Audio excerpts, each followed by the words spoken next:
There we go. For those on the video stream, hey, now you can probably hear me a little bit better. Like a beacon on a hilltop, Tulsa breezes furl the black and gold. We're down to the final 4 games of the regular season, and we are halfway through this 4-game road stretch. In T-Town, high stakes are on the line. The best chance of moving up the 5A4 standings for both the boys and girls runs through East Central. What does tonight have in store? We're about to find out. Hello and welcome to the Eastside Arena in Tulsa, Oklahoma. I'm your voice of the Buffaloes, Brandon Green, alongside Nate Brown, and you are tuned in to the Lady Buffalo pregame show here on KNED, 1150 AM, 98.3 FM on the KNED app, as well as at McAllisterRadio.com on the KNED tab. Video streaming on the McAllister Radio YouTube channel. Tonight we have the East Central Lady Cardinals and your McAllister Lady Buffaloes. Partner, another game, another town. Just how big are the games we have in front of us tonight? Well, these are going to be a couple, like you said, really big games. A couple of the best boys teams in the state going to be taking the stage later tonight. And then 2 girls teams who are very evenly matched. Tulsa East Central been on a bit of a hot streak lately. McAllister on the other side of that kind of a streak. But this would be a great chance to try and turn the tide. All right, let's go ahead and let's look at the McAllister Lady Buffaloes. They are 5-16 on the year, currently riding a 5-game losing streak, but the chance of climbing up the 5A4 standings is still there. Their best chance, like we just mentioned, runs through East Central, led by second-year head coach Courtney Bashir. Coming off their loss to Claremore, the Lady Buffaloes trailed Claremore by 2 going into the fourth quarter after briefly taking the lead in the third, but a 19-9 fourth quarter saw McAllister lose their 5th straight with a final score of 57-45. McAllister is 12% better from 3 and 19% better from the free throw line, while also out-rebounding the Lady Zebras 35-26 and by 2 on the offensive glass. But turnovers were again McAllister's downfall. They had 22 to Claremore's 7, leading to 15 more shot attempts for Claremore, where they shot 40% from the field to McAllister's 33%. McAllister did not record a steal, which is crazy. Looking at some top performers, you have to start with Rylan Less now, man. 22 points on 50% shooting, 12 rebounds, 2 blocks. Right behind her was Cambry Zoomer with 12 points, and both Katie Ivey and Mila Cole had 7 boards apiece. Now looking at the Tulsa East Central Lady Cardinals, since their loss to McAllister back in December, which let's talk about that a bit. McAllister beat East Central 51-44 back on December 16th. McAllister shot 46% from the field to East Central's 24%. But get this, East Central had 20 offensive rebounds to McAllister's 8 and 24 McAllister turnovers to 12 for East Central. That led to 29 more shot attempts. McAllister won that game by 7 despite having 29 less shot attempts. However, the Lady Buffaloes persevered despite their 2 top players fouling out in the final 2 minutes as well. But as Nate alluded to, the East Central Lady Cardinals have been on a little bit of a tear here recently. They're 4-9, but they had an 0-7 start to the season. They're 4-2 in their last 6. Their notable wins include beating Pryor 49-46, beating Claremore 46-38, and they beat Memorial twice by the same exact score, 44-32. And that's not something you see very often. Yeah, and usually I might think that's a OSSAA error because sometimes they enter the scores twice. No, this one was on 2 separate dates. Yep. Both the same score, 44-32.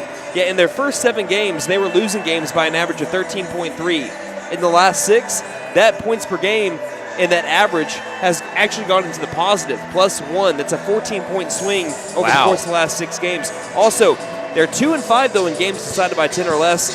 That's over half of their games. 7 out of the 14 games that they have played in, 7 out of the 13 games they played in have been decided by 10 points or less. And here is the magic number for the McAllister Lady Buffaloes. East Central is 0-8 in games where opponents score 50+.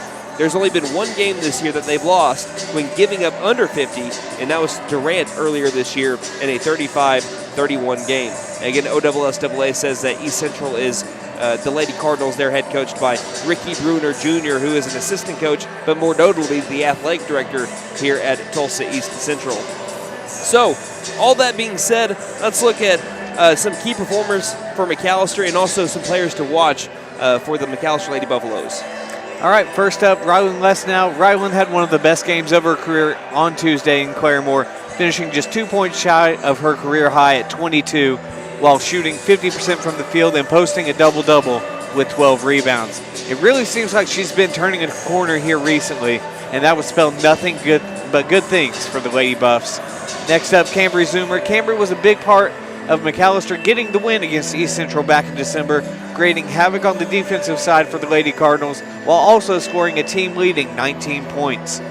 We'll need to see her three-point shot fall, as well as forcing turnovers on the defensive side.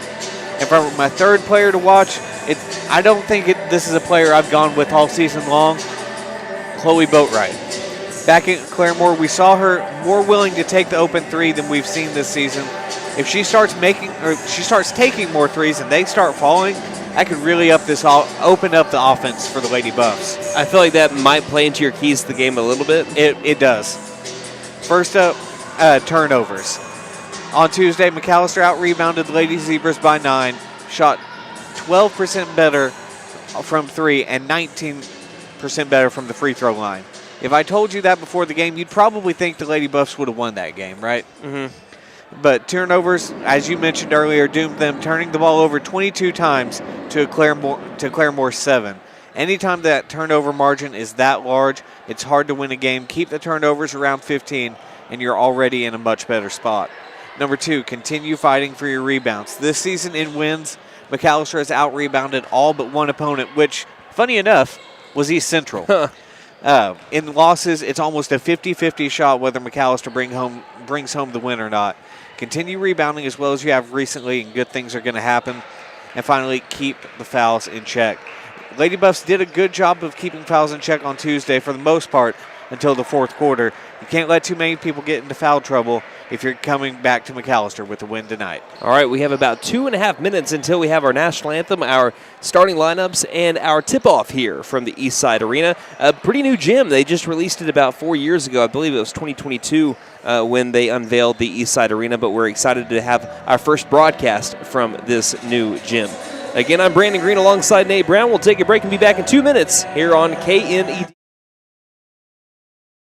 This February, it's about more than getting from place to place. It's about how you feel every time you get behind the wheel. From comfortable sedans to versatile SUVs, there's a Nissan designed to fit your life. With thoughtful design, advanced technology, and the confidence to go wherever life takes you. And right now, enjoy rates as low as 0% and top dollar for your trade. This February, love what you drive. And don't forget to tell them Maddie sent ya. Fenton Nissan is your best deal dealer. Shop us online now at fentonnissan.com. Since 1952, W.E. Alford Propane has been your source for propane and petroleum products, both residential and commercial. W.E. Alford Propane serves eastern and southeastern Oklahoma, with locations in the Eufaula area, McAlester, Shakota, Wilburton, Hartshorn, and Muskogee, just to name a few. If you need propane or petroleum products, there's only one number to call, 918-423-3121. Call today. W.E. Alford Propane, serving the area for 70 years. Game day is more than just sports. It's about community. That's why the Bank NA is proud to support our hometown team. Just like our athletes, we're rooted right here, working hard for every win. When you bank local with the Bank NA, your money stays local, fueling small businesses, helping families buy homes, and building a stronger community. So whether it's on the court, the field, or in your financial future, we're in this together. The Bank NA. Strong, secure, and ready to loan. Member FDIC Equal Housing Lender. Stipe Law Firm, your first call when the unthinkable strikes for over 80 years. We focus on wrongful death, personal injury, truck and oil field accidents, insurance bad faith, probate, end-of-life preparation, and Social Security disability claims. We are here to advocate for you in all of your legal needs. We are a full-service law firm with over a century of experience representing Oklahomans across the state, professionally and discreetly. We win our cases in courtrooms, not on social media. Call today, 918-423-0421, or go online to stipelaw.com.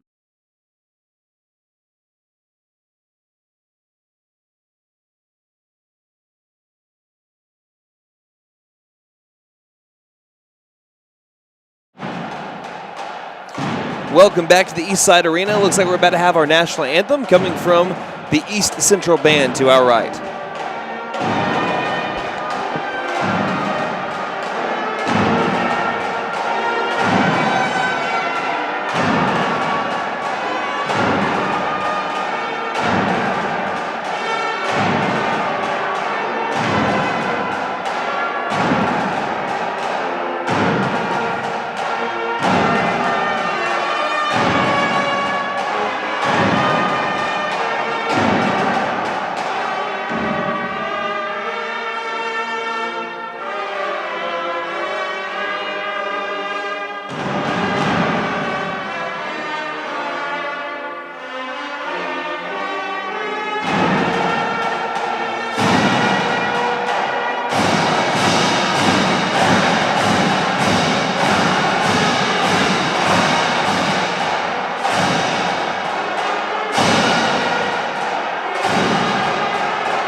That's a different version of the national anthem right there. Yeah. I kind of like it. But again, it's hard to hear over the speakers here, or really over the video stream, I'm pretty sure, just because the percussion, there are a lot more members of the percussion than there are of the brass there. But still, great job by the East Central Band to get us started here.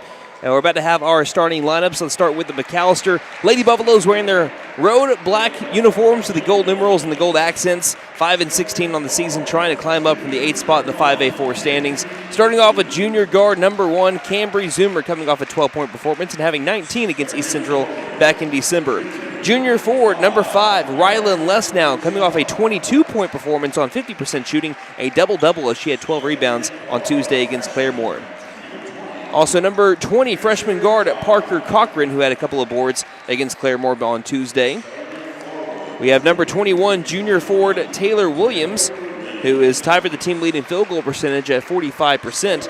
And number 23, freshman forward, 24, we'll have freshman guard Chloe Boatwright, who has hit a three-pointer in back-to-back games, going back to that game against Ada. Now for the East Central Lady Cardinals, OSSAA has Ricky Bruner Jr. as their head coach. Starting off with number 1, that's 5'10", sophomore forward, Kadrian Counts. Number 2, the 5'5" junior point guard, Aaliyah Simone. Looks like number 5 as well, that is 5'9" sophomore guard Chloe Woodson, who is not playing for East Central and McAlester, played them last. Number 10, 5'9" junior guard Camry Hammond.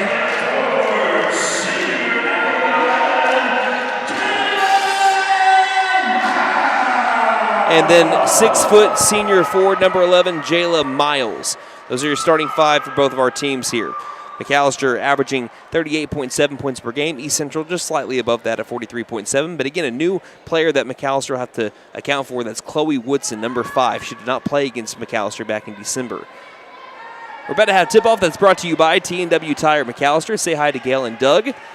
Also see their technicians for brakes, suspensions, and alignments, along with 24-hour road service. They carry Goodyear, Michelin, and other brands to fit your budget. That's 918-426-6571. Forgot to mention also for those on radio, East Central wearing their home white uniforms with the East Central red accents. They'll be moving right to left across your radio dial and video screen. McAlester left to right. Ball is in the air. Tip is won by East Central, and it is basketball time here in T-Town.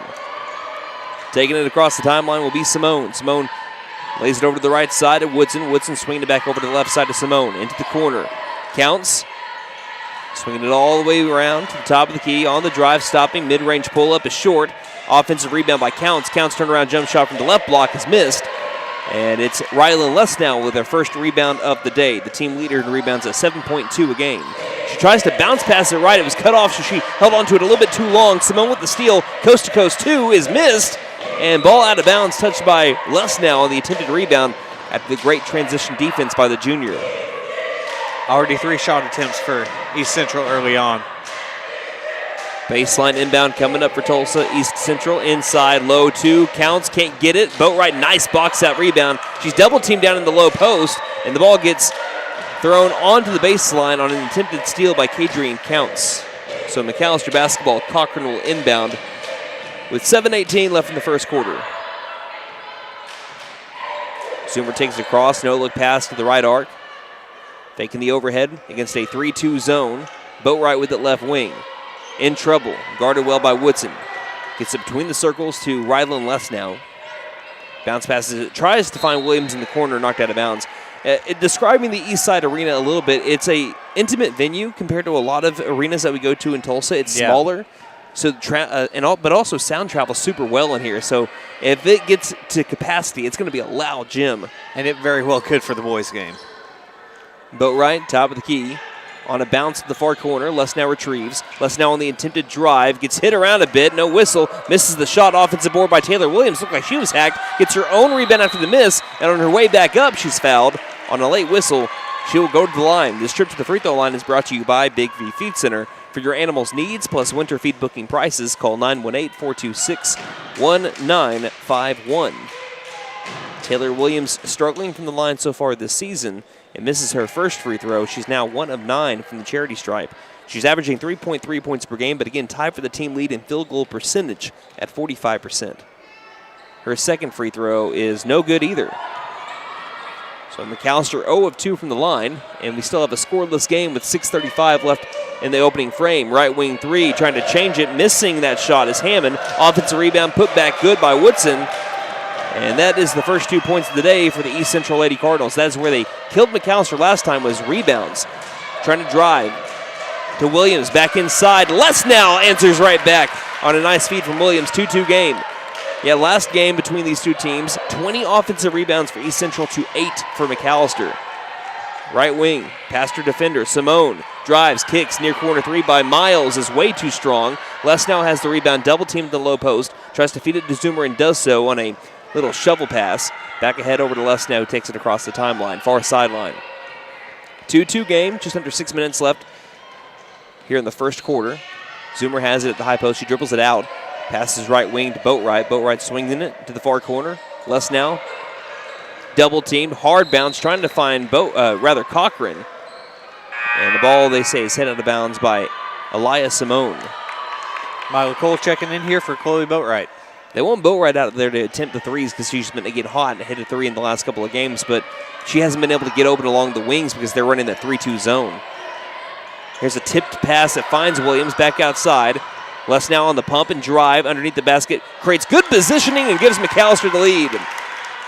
Gravitated to the right block area. McAlester leads 4-2, and there will be a timeout called here by Tulsa East Central. We'll take it with them. You're listening to McAlester Basketball on KNED. At Vigorous Power Sports, we ride what we sell, so we know what works. U-Force U10 XL Pro Highland, sealed cab with HVAC, ride sync, and a power dump box. Year-round ready C-Force 950 Sport, V-Twin Muscle Sport Suspension, carves hard, lands soft. C-Force 1000 Overland, top tier fit finish and firepower in a quad. Count on us for parts and service long after the sale. CF Moto, experience more. Vigorous Power Sports, 1904 South Main, 918-423-3306. Motorcycles and off-road vehicles can be dangerous to operate. Review all safety information before operating. Wear your safety gear and never operate a CF Moto vehicle under the influence. Visit cfmotousa.com for complete training and safety guidelines.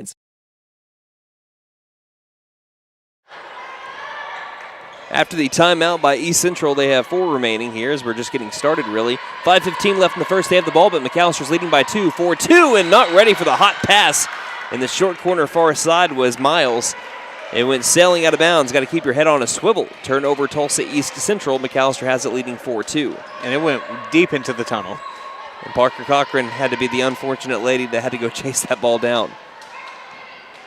She inbounds it to Zoomer, and Zoomer will try to get across the timeline guarded by Simone.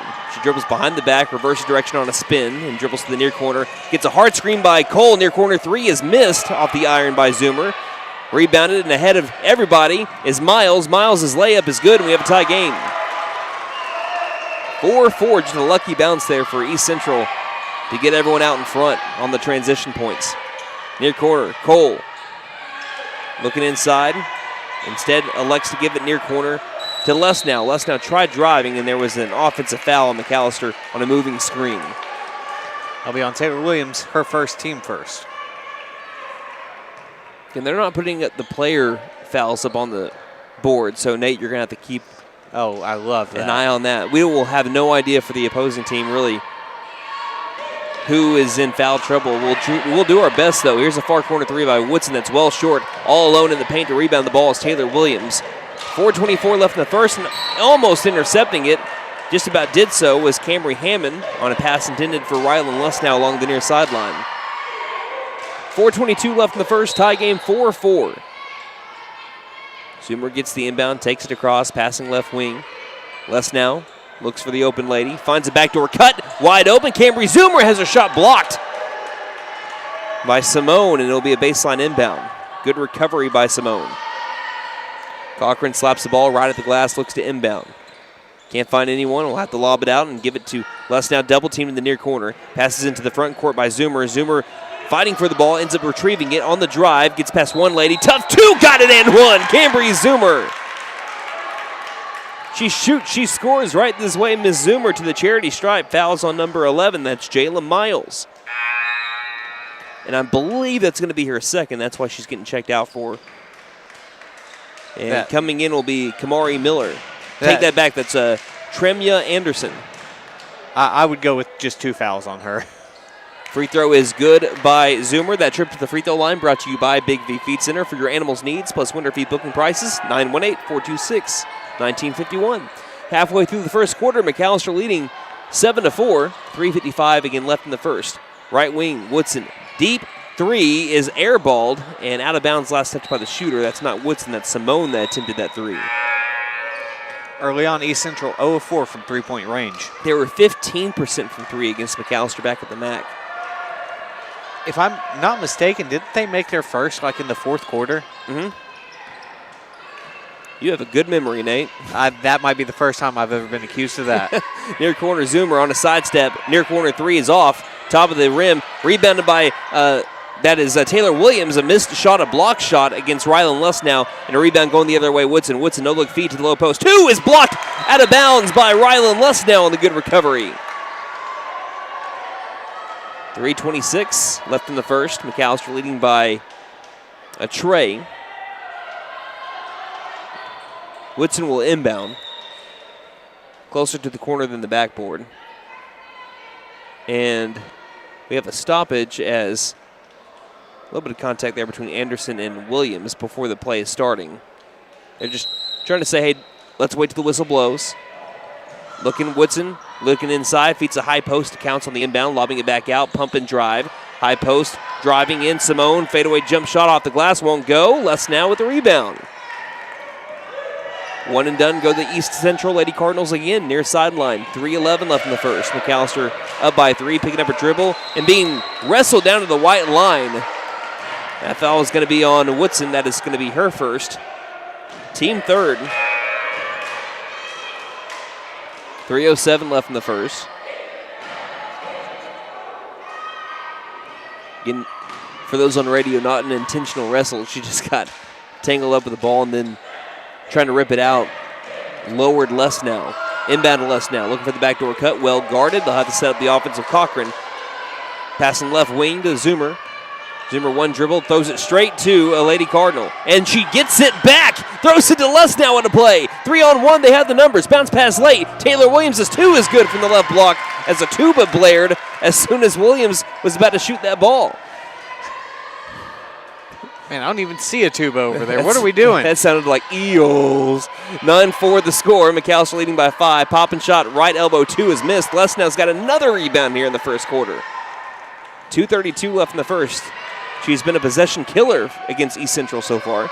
Brandon, who had the 2 on the last possession? Taylor Williams. Sorry. Lobbing near corner, Zoomer open 3, and the corner is good, paying it gold.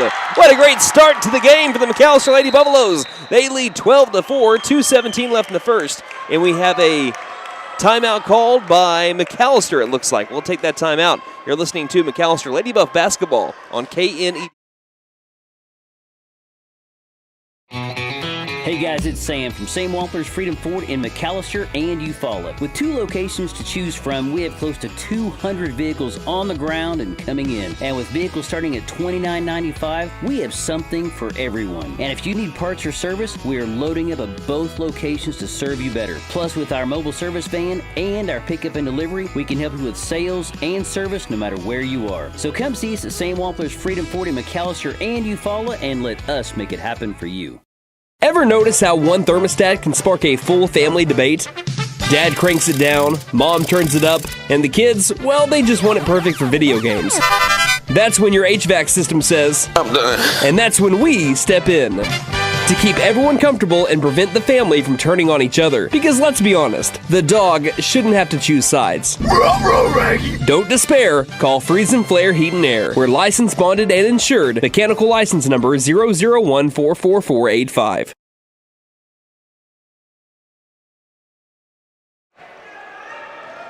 Welcome back to the East Side Arena as McAllister's pressing. East Central can't beat the press. Taylor Williams has a steal in the corner on the other side of the floor. She passes ahead to Zoomer. McAllister with an excellent start to this game, Nate. Yeah, they've done pretty much everything they wanted to here early on. Williams tries to feed it back outside after a pass to the low post. Zoomer ends up open for 3 and makes another one. Cambry Zoomer. Back-to-back threes on back-to-back possessions, and McAllister leads 15-4 over East Central. The red-hot Lady Cardinals have won 4 out of their last 6. Back outside, trying to end the run. Left wing three is good, and that will end the McAlester run. Camry Hammond with a three. Before that, it was a 11-0 McAlester run. It's now 15-7. Lady Buffaloes lead with about 90 seconds left in the first quarter. Double teamed in the quarter as Zoomer somehow finds Williams and down in the low post. She gives it to Lesnow, who is fouled on the right wrist. Foul will be on Camry Hammond. That's team foul number 4, her first. And 2 free throws for Rylan Lesnow, who from the charity stripe on the season, 65%. She was 6 of 9 from the line against Claremore on Tuesday. First one in the air is in and out. And right now, Camry Zoomer outscoring East Central by herself, 9-7. That'll do. My sources tell me if that trend continues, McAlester will win the game. Are you sure? I'm pretty sure. Lesnow's second free throw is good. She splits the trip at the line. It's 16-7. McAlester leading by 9. 1:18 remaining in the first. What has been a first quarter to remember for the Lady Buffaloes. A reminder that McAlester at 8th place in the district right now can climb up a couple of spots if they win this game and have a really good week next week. As here's a throw inside as Taylor Williams got the steal and then trying to wrestle back for it. We're going to have a jump ball after a lot of contact was made between Jayla Miles and Taylor Williams down in the low post. Good news for McAlester is they did have the possession arrow. Inbound to Zoomer with 1:02 left in the first. 16-7, McAlester leading by 9, trying to up their lead. Lesnow dribbles to the right side, tangled up with a Lady Cardinal, working off the pivot foot, finds high post, Taylor Williams. Nods for Lesnow to go left. She gets the ball back, goes up for 2, and is fouled again. Back to the line, Rylan Lesnow. Foul, I believe, is going to be on Aliyah Simone. And that puts McAlester into the bonus for the final 47 seconds here of the first. Her first free throw from Lesnow is, again, no good. 1 of 3 so far from the line for Lesnow. She's got 5 points here in the first quarter. As far as the team goes, McAlester is just 2 of 6, I believe. Second free throw for Lesnow is no good either. I don't normally see her go 0 of 2 from the line, but McAlester still leading 16-7. On the drive to the low post. Nice move by Woodson. Goes straight to the left block and finishes with the left hand. It's 16-9. Lady Buffaloes still up by 7 with 33 seconds left in the first. Near sideline, double team. There'll be a foul called and free throws here for Lesnow as she was fouled by Camry Hammond. That's going to be her second. East Central fans are wanting to push off from Lesnow, but there was a foul before that. The foul is on number 10. So that's Hammond's second. I believe Miles has 2. That's 16 fouls on the Lady Cardinals. First free throw. No good either by Lesnow, and really she's kind of got a look to her that says, are you kidding me? Katie Ivey checking in for Parker Cochran here for the final 31.5 seconds. Again, just uncharacteristic there, Lesnow. That was her look that she had, but the fierce competitor she is, she puts another one up and misses that one as well. 4 straight misses from Lesnow.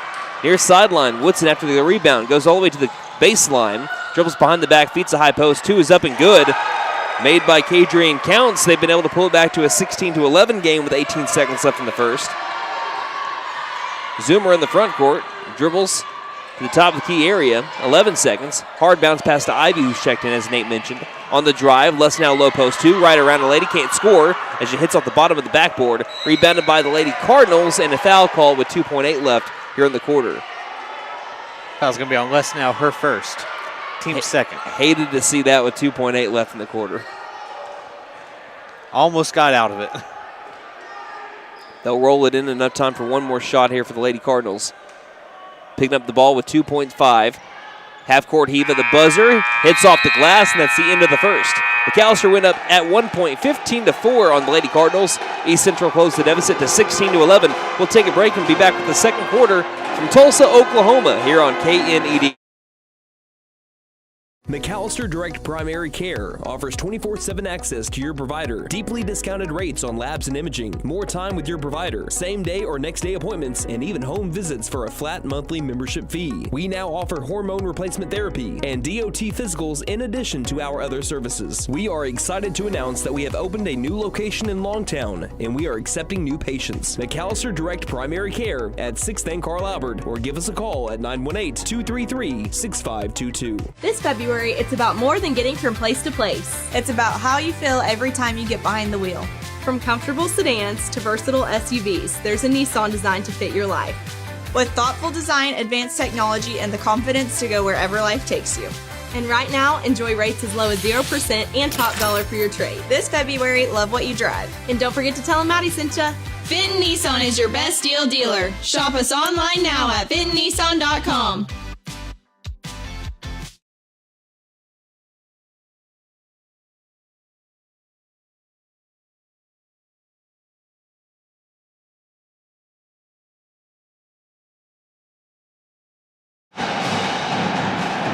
As you might have seen on the video stream with the standings, McAlester right now at 8th in the 5A4 standings, but if they beat East Central, they're a game behind the Lady Cardinals. They're tied with Memorial, but Memorial, in terms of points minus, has the advantage over McAlester. So if they want to climb up they really have to beat East Central tonight. As here's a left elbow two that's short by East Central out of the gate of the second quarter. This near corner two is made after it bangs around a little bit. Sunk in by Chloe Woodson, and it's now a 16-13 game advantage McAlester with 7:39 left in the half. As here's a pass that would just hit off of Zoomer, stolen by Woodson again. Woodson behind the back handle to the right block. That's a highlight move. You want to know why East Central has probably won 4 out of the last 6? Because she came back. Chloe Woodson came back. 16-15. McAllister's leading by 1 now, as it's been a big run by the Lady Cardinals. Pass inside, trying to feed it back out. Finds Zoomer near corner. Zoomer faking left, going right. Goes underneath the backboard, and there'll be an offensive.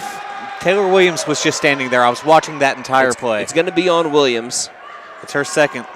7:13 left in the first half, 16-15. So since the McAlester 12-0 run, it has been 11-1 East Central since. That's how you get back in the game. Simone to Woodson, right front court. Dribbles right, passes right. Open three for the lead. Short. Missed by Anderson. In the low post, the ball rolled out of bounds, and it was kicked out of bounds. And it will stay with East Central. 6:59 left in the second quarter. McAlester was thinking it was their ball. And now we're going to have a discussion.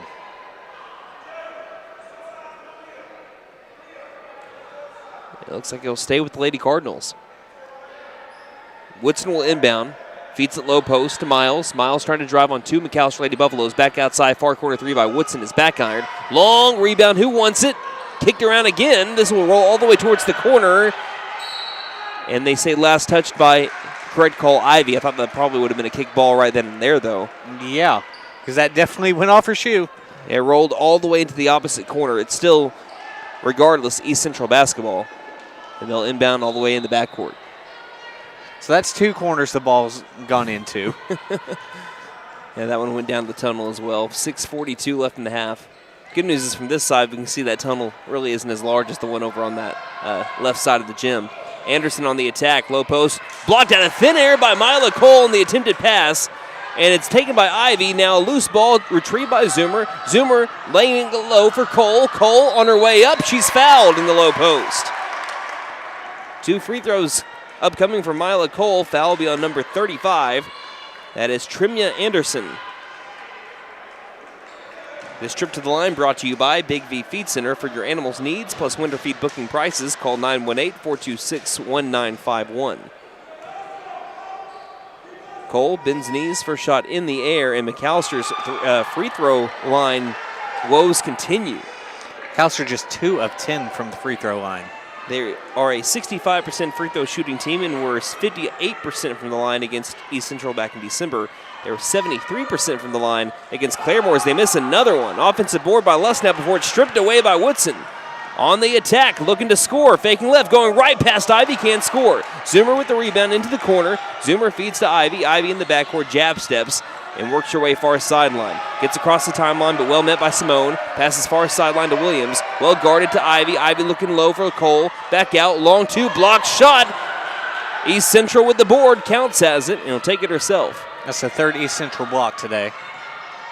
I think McAlester hasn't had a shot made from the field in a good 4 minutes of game time. Top of the key, hesitating, now into the paint. That is a clear foul by McAlester. The question is it on the floor or is it on a shot? Does it look like a Lady Cardinal was at first looking to get it out to that far corner, and that's what the official saw as well. That's going to be the third on Taylor Williams. Woodson will inbound baseline. Looking, far corner. Passing it off to the right wing to Simone.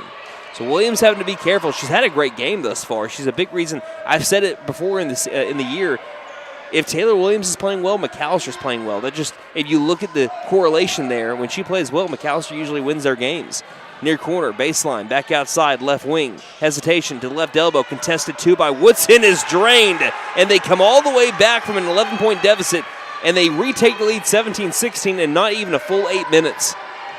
They erase that poor start. Zoomer passing to left wing to Williams. Williams looking inside, nothing's there. Short hop over the white line, passing near sideline, saving from going out of bounds to Zoomer. She fakes the jab step left and gives top of the key to Lesnow. Giving it quickly to Cole left wing. Bounce pass into the corner to Zoomer. She takes the far corner three that won't go. Offensive board Lesnow. Lesnow from behind the backboard. Can't navigate her way for a two. Last touch by McAllister after the missed shot. And Chloe Boatwright will check in for Taylor Williams.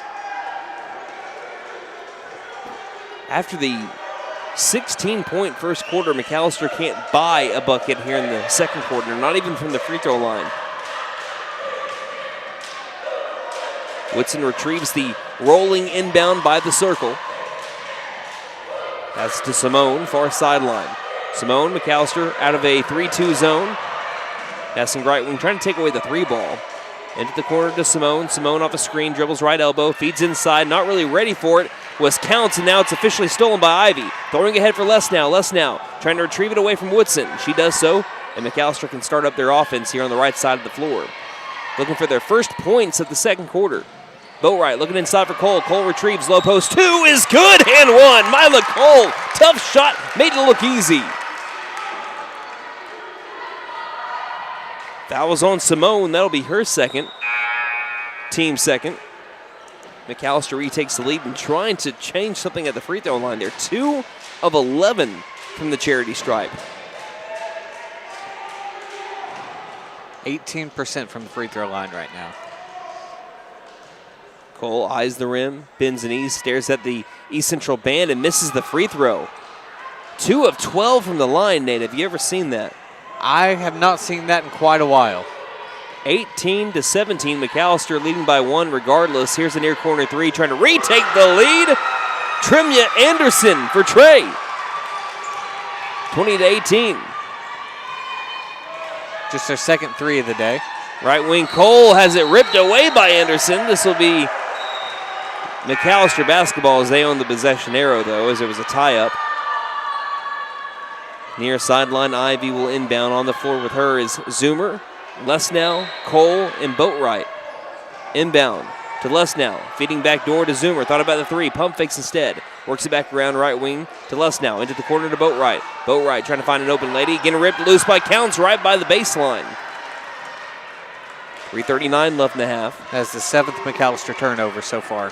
Woodson lobs near corner, open for three, taking it and missing it wildly.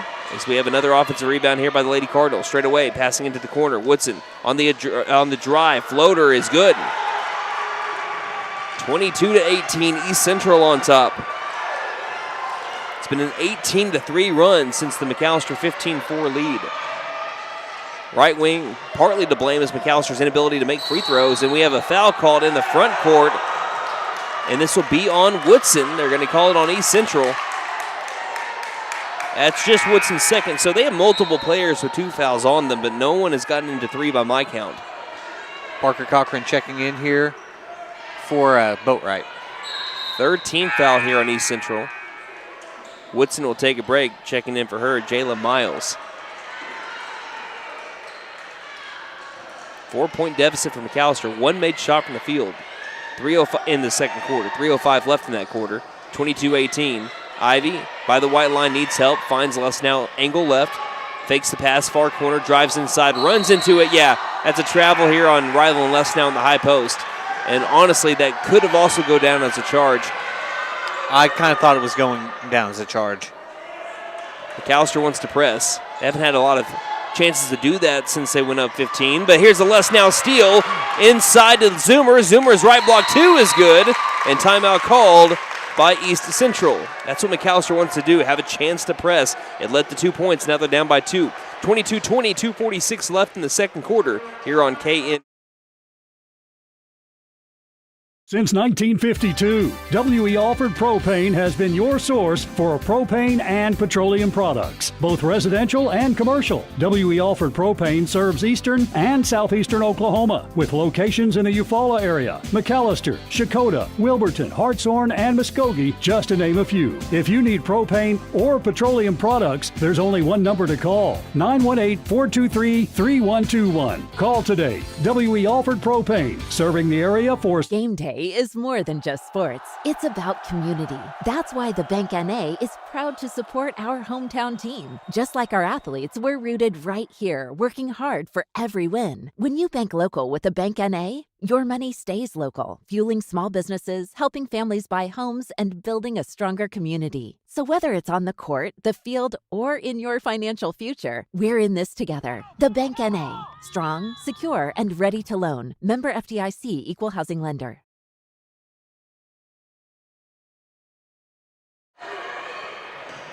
As McAllister's pressing again off the East Central timeout, Parker Cochran has a steal, and McAlester is down by 2, 22-20. As long as they can, again, continue to make them inbound and McAlester can press, I think McAllister's going to have success tonight. And just making those shots. Lesnow left wing, guarded up on by Counts. Lost the ball, gathers it back inside the circle. Dribbling right, 2:22 left in the half. Cochran receives the ball on the edge of the circle. Dribbles left, tries to give it to Ivy, instead it's ripped loose. Dribbling the other side, 2-pointers up with the layup and rolls in. 24-20, McAlester is down, and here's another near steal by Anderson as the pass was intended for Lesnow. 2:05 left in the half. Boatwright coming back in for Cochran. If any McAlester player holds it for longer than 2 seconds, you have someone from East Central trying to rip it loose from Ivy near sideline, bounce pass to Lesnow. Lesnow feeding back to Ivy. Dribbles in, kicks out, left wing three by Zoomer. No good. A big bounce on the back iron. And ball still being fought for in the red as Counts throws it nearly out of bounds, saved by McConnell. And with a 4-point lead, East Central can dribble across. Here's a tip pass by Zoomer, retrieved back, and yeah, there's a foul on Rylan Lesnow as she inadvertently ran her elbow into Jayla Miles up high a little. She takes a moment to collect herself. That's the second one on Lesnow, team foul number 3. Between our two starting post players tonight, Taylor Williams has 3 and Lesnow has 2. 1:42 left in the half, and inbound grazes the bottom of the netting, and it's retrieved out beyond the perimeter by Miles. Anderson has the near corner pass. She dribbles to the right side and drains a long 2. 26-20. Anderson has been shooting the lights out from that left side of the floor. 1:25 left in the half. McAllister's deficit has increased to 6. Cole passing to Ivy. Ivy creating contact with McConnell. Dribbling left into the corner. We have a foul off ball, and it's on McConnell. That's just her first. Team 4th. One more will send McAllister to the line where they, again, have struggled tonight. 2 of 13. Inbound. Zoomer back to Ivy. Ivy stops on a dime. Throws it back to Zoomer, and as she was cutting, it went into the backcourt violation. That is 10 turnovers for McAllister here in the first half. And since the 15-4 lead, it has been a 22-5 run for East Central. Far corner, open for 3, taking the 3, back ironing the 3. Ball hits around. Lesnow looks like she has it. They're going to call a jump ball, and ball will stay with East Central. Now go down to the 5th offensive rebound. 61 seconds left in the half. Anderson will inbound baseline.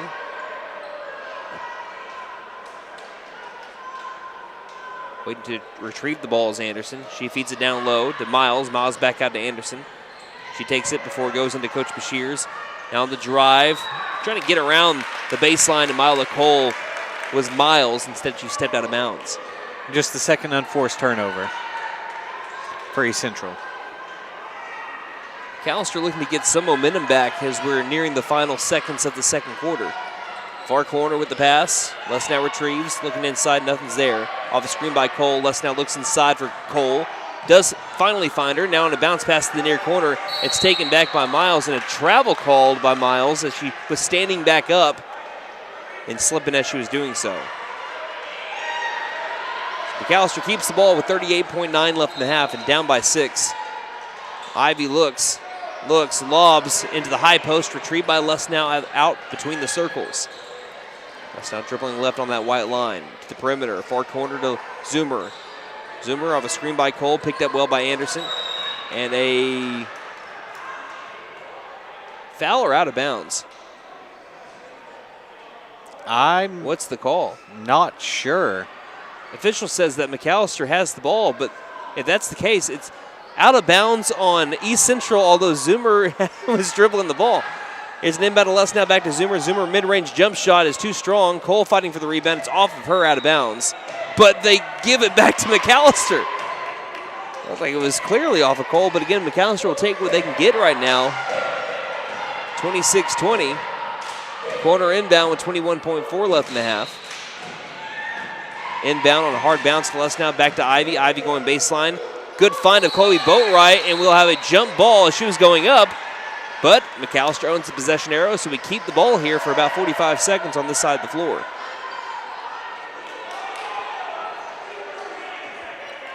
Lady Buffs have got to find points on this possession after how long it's lasted.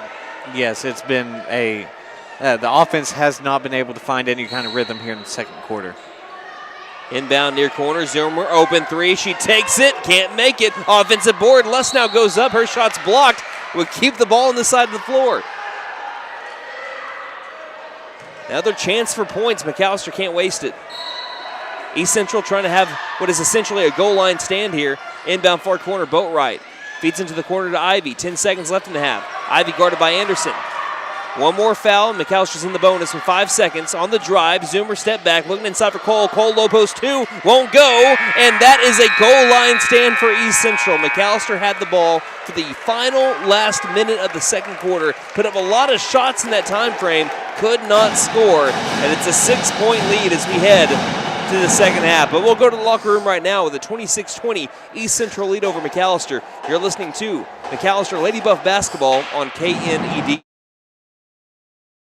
Stipe Law Firm, your first call when the unthinkable strikes for over 80 years. We focus on wrongful death, personal injury, truck and oil field accidents, insurance bad faith, probate, end-of-life preparation, and Social Security disability claims. We are here to advocate for you in all of your legal needs. We are a full-service law firm with over a century of experience representing Oklahomans across the state, professionally and discreetly. We win our cases in courtrooms, not on social media. Call today, 918-423-0421, or go online to stipelaw.com. At Vigorous Power Sports, we ride what we sell, so we know what works. U-Force U10 XL Pro Highland, sealed cab with HVAC, ride sync, and a power dump box. Year-round ready C-Force 950 Sport, V-Twin Muscle Sport Suspension, carves hard, land soft. C-Force 1000 Overland, top tier fit, finish, and firepower in a quad. Count on us for parts and service long after the sale. CF Moto, experience more. Vigorous Power Sports, 1904 South Main, 918-423-3306. Motorcycles and off-road vehicles can be dangerous to operate. Review all safety information before operating. Wear your safety gear and never operate a CF Moto vehicle under the influence. Visit cfmotousa.com for complete training and safety guidelines. Hey guys, it's Sam from Sam Wampler's Freedom Ford in McAlester and Eufaula. With 2 locations to choose from, we have close to 200 vehicles on the ground and coming in. And with vehicles starting at $29.95, we have something for everyone. And if you need parts or service, we are loading up at both locations to serve you better. Plus, with our mobile service van and our pickup and delivery, we can help you with sales and service no matter where you are. So come see us at Sam Wampler's Freedom Ford in McAlester and Eufaula and let us make it happen for you. Ever notice how one thermostat can spark a full family debate? Dad cranks it down, mom turns it up, and the kids, well, they just want it perfect for video games. That's when your HVAC system says, I'm done. And that's when we step in. to keep everyone comfortable and prevent the family from turning on each other. Because let's be honest, the dog shouldn't have to choose sides. Don't despair. Call Freeze and Flare Heat and Air. We're licensed, bonded, and insured. Mechanical license number 0014445.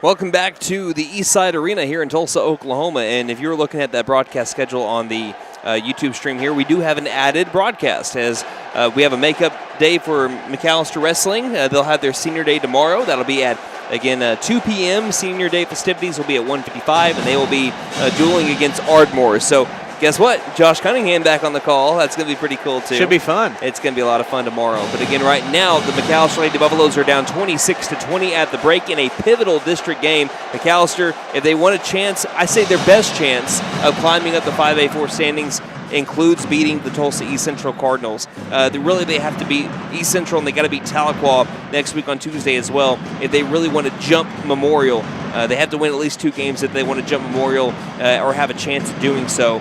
With how tight the 5A4 standings are. We'll look at how that can happen with them down by 6 right now, but first we have to look at your halftime stats. That's brought to you by First Realty, 602 South 2nd Street, McAlester. Call 918-423-3122 or visit first-realty.net. For more than 50 years, First Realty has helped the residents of McAlester and the surrounding area with their real estate needs. Whether residential or commercial, First Realty will guide you through the process of buying or selling your home or business. You can view our property inventory online at first-realty.net. We update our listings daily. And don't forget, if you're into pickleball, the Pickle Palace is open. If you have questions, give us a call at 918-423-3122. All right, Nate, take it away. All right, Cambry Zoomer was your leading scorer in the first half. She had 11 points on 36% shooting from the field. She also had a rebound and a steal. Rylan Lesnow kind of picked up where she left off from Tuesday. 5 points, but 7 rebounds in the first half. 3 offensive, 4 defensive, along with a steal and a block. Next up, Mila Cole had 2 points, along with the defensive rebound and a block. Then you have Taylor Williams, 2 points, but 4 rebounds, 3 offensive, along with 2 steals. But she did have to leave. I think that was early second quarter. Mm-hmm. She did pick up her 3rd foul there. Then, let's see, Katie Ivey had a steal, and Chloe Boatwright had a defensive rebound, and Parker Cochran also had a steal. And that will do it for individual scoring. We'll move on to team stats now. McAlester has taken 9 less shots than East Central has so far today. East Central 12 of 31, McAlester 8 of 23. East Central 39% to McAllister's 35. McAlester 2 of 7 from the 3-point line. East Central just 2 of 11. McAlester 2 of 12 from the free throw line. It's bad when your lowest shooting percentage is your free throw percentage. You almost never see that. And by quite a big margin, too. Yes, by 12 points compared to your 3-point. East Central didn't take a free throw in the first half. That's where you're losing the game. Yeah. I think that's where you're losing the game. If you are going to get 12 free throws to the other team's none in the first half, that's a gift. And when you miss 10 free throws and you're down by 6, that's your game. That's really what you're coming down to. Rebounding is dead even, 14 for both teams. McAlester 6 offensive rebounds, East Central 5. East Central 9 defensive rebounds to McAllister's 8. And in my opinion, this is where you're losing the game. McAlester 11 turnovers in the first half. How many did East Central have? They had more than I thought they did. They had 9, 6 steals compared to none in the first game from McAlester. Yeah. And then East Central had 4 blocks in the first half to McAllister's 2. So looking at the second half, what does McAlester need to do better? Because, again, at first, you saw McAlester rolling. They went up 15-4. It was a 11-0 run for the Lady Buffaloes. And then before you knew it, the rest of the quarter, the rest of the half really, was all East Central. It was a 22-5 run after going down 15-4. What does McAlester need to get back to or do that they haven't done so far in this game? Well, what they need to do, they need to figure out a way to deal with East Central's pressure on the offensive side. anytime a McAlester player touches the ball, they've got at least 1 to 2 ladies flying to the ball and trying to force another pass to either force a bad pass or to force a steal. First, you got to deal with that and find some offensive rhythm, because after that big run McAlester went on, you didn't see hardly any of that in the second quarter. I think there was only 2 made shots from the field since about the 4-minute mark in the first quarter. You might be right. I'm not sure. McAlester got out to that 15-point start really quickly, and since then, they've only made 2. I know they've only made 2 shots from the field because we've only made 2 free throws, and one of the 2 free throws was when we got up to 16. The other one was Zoomer, part of a 3-point play. So they've only made 2 made shots from the field since that initial run, which ended with about 3.5 minutes left in the first quarter. So they got to, as you said, find your offensive rhythm, and sometimes that's seeing a free throw fall down. Sometimes a free throw, getting a point up on the board, will get you back into an offensive rhythm. My big key to the second half, I don't think you're going to find 12 more free throws in this game. No. But if you do get lucky and are able to get to the free throw line like that again, you need to convert, because if you don't, you're going to lose this game. It's just plain and simple. 26-20 is the score, and we'll see if McAlester can overcome this 6-point deficit and break this 5-game losing streak and give themselves their best chance to push up the 5A4 district standings. Again, those are your halftime stats. This is Brandon Green alongside Nate Brown. We'll be back in 90 seconds. You're listening to McAlester Lady Buff Basketball on KNED. McAlester Direct Primary Care offers 24/7 access to your provider, deeply discounted rates on labs and imaging, more time with your provider, same day or next day appointments, and even home visits for a flat monthly membership fee. We now offer hormone replacement therapy and DOT physicals in addition to our other services. We are excited to announce that we have opened a new location in Longtown, and we are accepting new patients. McAlester Direct Primary Care at 6th and Carl Albert, or give us a call at 918-233-6522. This February, it's about more than getting from place to place. It's about how you feel every time you get behind the wheel. From comfortable sedans to versatile SUVs, there's a Nissan designed to fit your life. With thoughtful design, advanced technology, and the confidence to go wherever life takes you. And right now, enjoy rates as low as 0% and top dollar for your trade. This February, love what you drive. And don't forget to tell them Maddie sent ya. Fenton Nissan is your best deal dealer. Shop us online now at fentonnissan.com. Since 1952, W.E. Alford Propane has been your source for propane and petroleum products, both residential and commercial. W.E. Alford Propane serves eastern and southeastern Oklahoma, with locations in the Eufaula area, McAlester, Shakota, Wilburton, Hartshorn, and Muskogee, just to name a few. If you need propane or petroleum products, there's only one number to call, 918-423-3121. Call today. W.E. Alford Propane, serving the area for 70 years.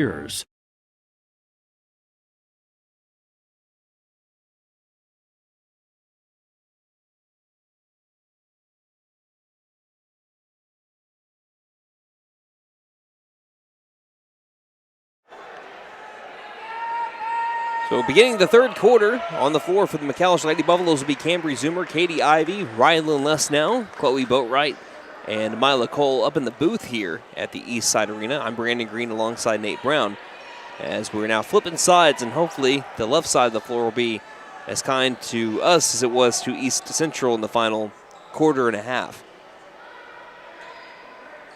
Looking to get started. It looks like it's going to be Camry Hammond inbound near sideline in front of one of our media tables. There's the whistle, and we are back underway. Elias Simone will find the ball flying to the far corner to Counts. Counts swinging it back right side to Simone. Simone tries getting into the corner. It's knocked loose by Cambry Zoomer on the attempted pass and out of bounds. Woodson with the side out, find its way back to the left wing to Hammond. Hammond one dribble away from Ivy, passes high post, pop and shot 2 from the free throw line is missed. Long rebound out by Miles, offensive putback good after the drive baseline. 28-20, McAlester down by a game-high 8 points. Lesnow will run point for this possession in the circle. Picks up a dribble left, passes left to Zoomer. Zoomer hands it back off to Lesnow. Lesnow looking back door for Zoomer. Wide open. That's how you draw it up, Coach Mashears. Wide open, 28-22. McAlester back down by 6. Zoomer's up to 13 points. That was a bread and butter type play that Coach Owen used to love running. And again, McAlester is executing it to perfection there. He's a wildly missed 3 as Cole gets the rebound, but gave it right back up. Woodson for 2. Can't happen. Nope. We had 3 different players around that paint and a clear rebound by Cole, and they gave it right back up to Woodson. The only line of defense there for East Central on that possession. Right wing Boatwright into the corner to Ivy. Wide open, Mila Cole down low. She can't score. Ball goes out of bounds. Last touch by East Central will stay with McAlester. Got to make those layups.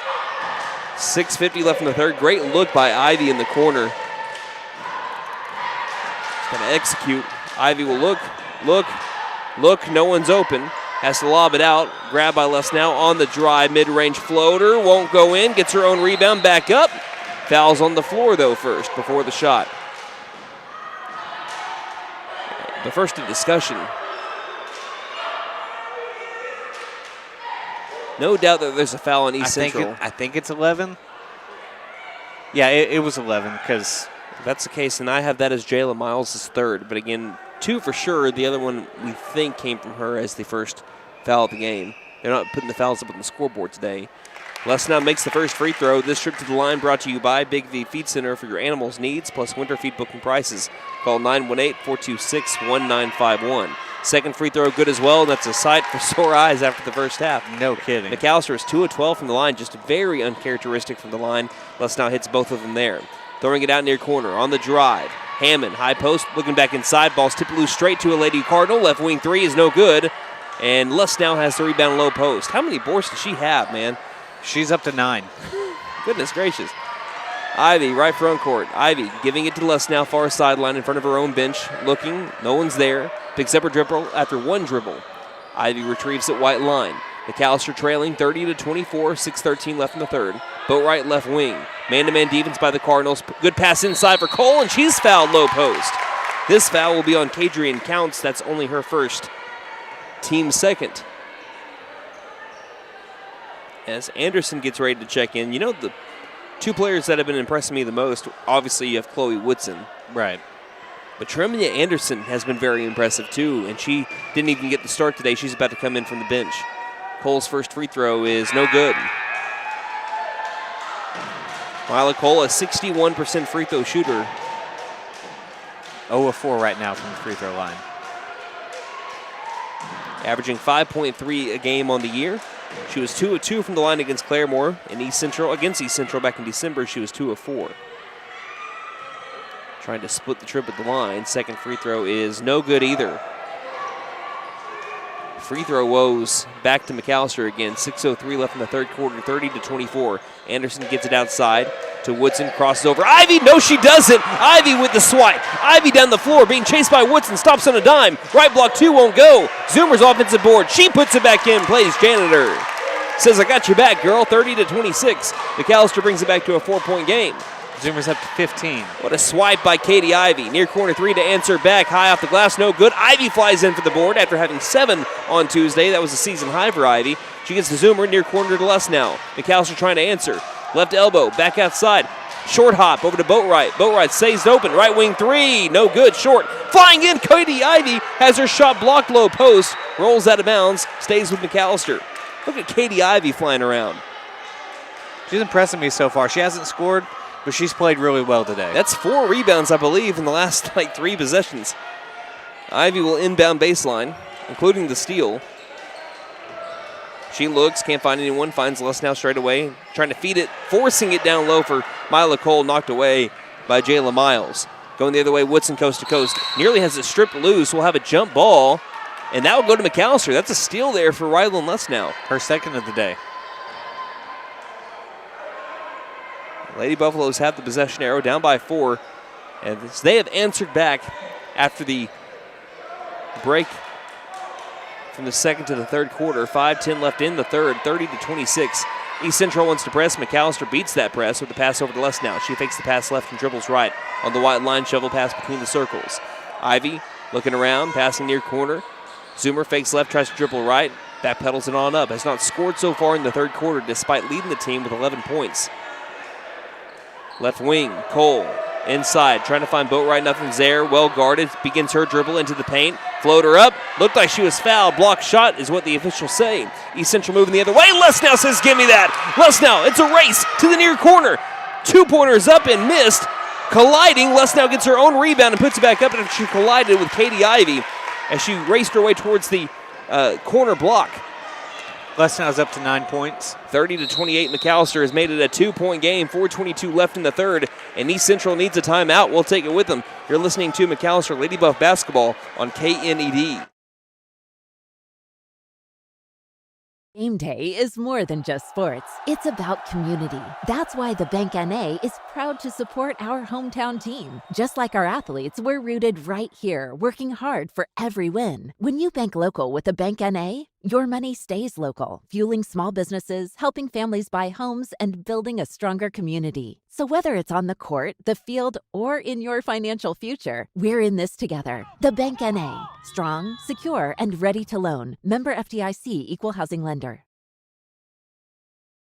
Well, it's been a game of quarters. The first one belonged to McAlester. Second one wildly belonged to East Central. Now McAllister's owning the third. They brought it back to a 2-point game, 30-28. Rylan Lesnow already, I believe, a double-double or close to it. She got 9 points. Far corner three by Anderson. Won't go. Long rebound. Zoomer's got it in the corner. Zoomer working around a Lady Cardinal. Dribbles far sideline. Passing head to Lesnow. Lesnow starts her dribble. Past Anderson. Baseline to the low post. And that is now officially a double-double for Rylan Lesnow. 30-30. We're back tied up halfway through the third quarter. It's been a great game so far. Absolutely. Game of runs, driving in. Woodson blocked shot by Lesnow. Zoomer's got the rebound. Lesnow has been excellent out of the break, stepping into a top of the key three. Zoomer can't get it. Looked good until it wasn't, as it was off kilter left of the rim. Across the half-court line with it, Hammond. Hammond dribbles to the top of the key, hands it off Anderson. Anderson's been able to make her mid-range and long shots. Here's a left wing long shot that won't go too strong. Cole's got the rebound. Cole trying to rip it loose from Woodson. Bounce passes it straight to the left of her to Cambry Zoomer. East Central 2 of 16 from 3 right now. What percentage is that? Does that show in your stats? 12%. And they were 15% against McAlester back in December. Far corner, 30-30. After a screen, Lesnow on the drive. Has her pocket pick stolen by Woodson. Woodson past Zoomer. One-on-one with Ivy. Ivy last line of defense. Stops. Low post 2. Won't go. Tipped around. Lesnow with the rebound. And they'll end up being a jump ball. And they'll stay with East Central. So that will go down as an offensive rebound. Katie Ivy, though, again, prevented the lead from being given up. Chloe Boatwright will come in for Parker Cochran. You know, I don't know if Ivy has any points in this game, but this is one of the best games that she's played all season. Yeah, Ivy does not have any points today, but like you said, one of the best games she's played all year, and looks like Tara Williams checking in for Mila Cole. Williams was having a great game until she got into foul trouble with 3 early in the second quarter. Inbound low post counts up against Ivy. The foul called on Ivy, and these will be the first free throws of the day for the East Central Lady Cardinals. Coming with 2:50 left in the third. Cadrian counts to the line. As a team, they were 50% from the charity stripe against McAlester in December. That was 9 of 18. With the right foot slightly in front of the left, counts. Her first free throw is no good. Checking back in for East Central, McConnell in for Miles. East Central trying to get the lead here with a Cadrian Counts free throw attempt. She spins the ball, bends the knees, 2 dribbles, ball in the air. Shot is short, ball tipped, offensive board Anderson. Anderson takes a long 2 that's short as well, and he gets tipped out of bounds. So he'll stay with East Central. Again, now East Central on the right side, the half-court line. McAlester, when they're shooting, they've been on the left. Inbound top of the key, feeding it back Anderson. Anderson angle left 3 is good. Can't leave Anderson open. We found that out here today. 33-30, East Central retakes the lead. 2:33 left in the third. And Zoomer, that's a clear travel. She was looking to pass it left. Movement was still happening for the Lady Buffaloes to set up their offense, and she just took an extra step after picking up the ball. It's 15 turnovers now for the Lady Buffs. Don't want the momentum to swing back to East Central. Anderson trying to make another left wing 3. That one's good as well. Wide open again. And it's 36-30. McAlester worked hard to come back from 6 down, and now they're 6 down again. 2:17 left in the third. Zoomer dribbling right. Pump fake, bounce pass left wing to Lesnow, near corner to Ivy. We needed Ivy. Her corner 3 is a long bounce out to the top of the key with the rebound. Zoomer fakes the shot, dribbles right, double teamed by Anderson, and a timeout called by Coach Bashirs with 2:01 left in the third in a 36-30 game. We'll take that timeout with them. You're listening to McAlester Lady Buff Basketball on KNED. Stipe Law Firm, your first call when the unthinkable strikes for over 80 years. We focus on wrongful death, personal injury, truck and oil field accidents, insurance bad faith, probate, end-of-life preparation, and Social Security disability claims. We are here to advocate for you in all of your legal needs. We are a full-service law firm with over a century of experience representing Oklahomans across the state, professionally and discreetly. We win our cases in courtrooms, not on social media. Call today, 918-423-0421, or go online to stipelaw.com.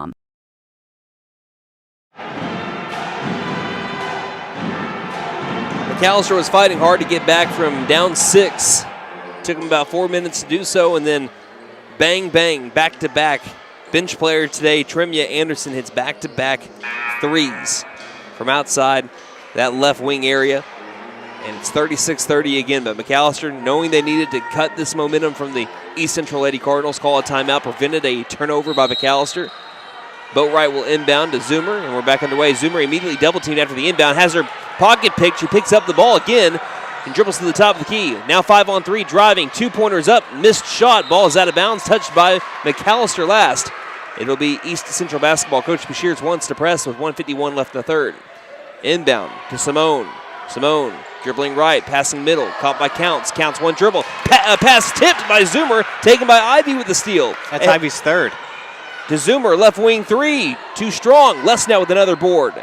Second chance points for McAlester possibly. Bounce pass, baseline, feeding it back to Lesnow. Tipped loose by Counts, stolen again by McConnell. Going the other way, near sideline. East Central, top of the key, Hammond. Crosses over Zoomer, left elbow. Gets inside the paint, takes an extra step. We got to call a travel somewhere there. Took about 4 steps. This isn't a road trip. I don't have my playlist. 38-30, 1:14 left in the third. In the circle, passing left wing, Lesnow.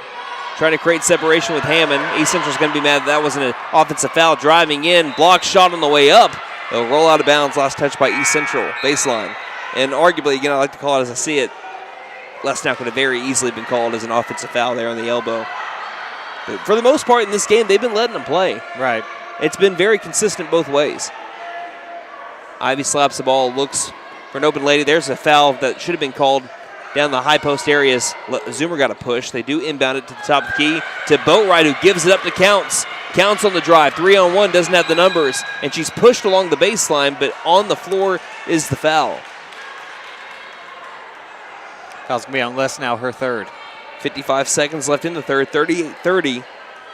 Lady Buffaloes back down to a game-high 8-point deficit. Currently an 8-0 run for East Central.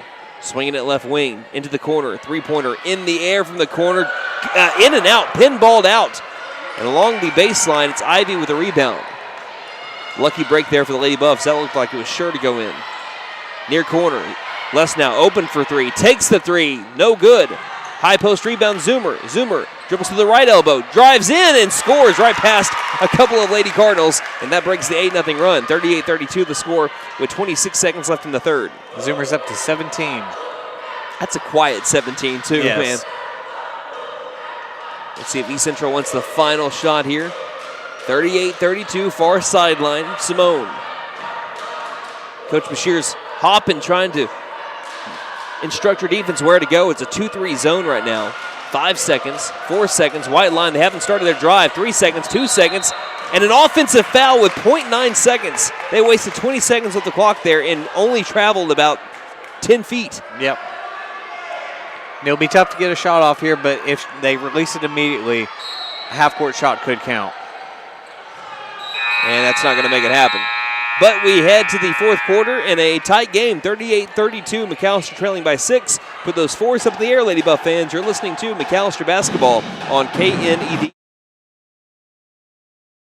At Vigorous Power Sports, we ride what we sell, so we know what works. U-Force U10 XL Pro Highland, sealed cab with HVAC, ride sync, and a power dump box. Year-round ready C-Force 950 Sport, V-Twin Muscle Sport Suspension, carves hard, lands soft. C-Force 1000 Overland, top-tier fit finish and firepower in a quad. Count on us for parts and service long after the sale. CF Moto, experience more. Vigorous Power Sports, 1904 South Main, 918-423-3306. Motorcycles and off-road vehicles can be dangerous to operate. Review all safety information before operating. Wear your safety gear and never operate a CF Moto vehicle under the influence. Visit cfmotousa.com for Hey guys, it's Sam from Sam Wampler's Freedom Ford in McAlester and Eufaula. With 2 locations to choose from, we have close to 200 vehicles on the ground and coming in. And with vehicles starting at $29.95, we have something for everyone. And if you need parts or service, we are loading up at both locations to serve you better. Plus, with our mobile service van and our pickup and delivery, we can help you with sales and service no matter where you are. So come see us at Sam Wampler's Freedom Ford in McAlester and Eufaula and let us make it happen for you.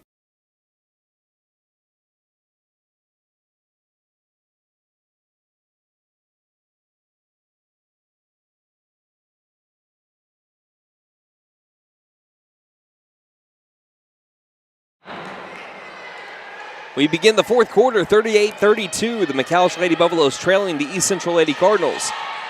Currently near sideline, Lesnow, offensive foul. Again, she had the ball ripped loose from her as Simone was hitting the deck. As compared to a timeline of the play, it is a late whistle, but I believe it is the correct call. As Simone, but again, that's also judgment too, because it looked like as Simone was ripping it loose, that's where the gravity was taking her. Of course, that's a tough call for an official to actually make just because it's right there in the thick of it all. Left wing. Passing far corner, Anderson. Can she make 3 in a row?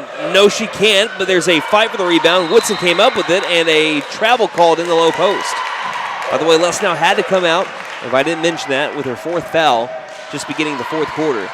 Cochran checked in for her. 38-32, Lady Buffaloes down by 6. Right now, what they're going to miss most with Lesnow is the way she's been able to rebound the basketball. Yes. Today she's got 11 rebounds. Zoomer with nifty moves down to the low post, and she scores with the right hand. It's now 38-34. McAllister's brought it back to a 4-point game. And Zoomer flying all around the floor, knocks this one out of bounds before it gets to the intended receiver, Aaliyah Simone.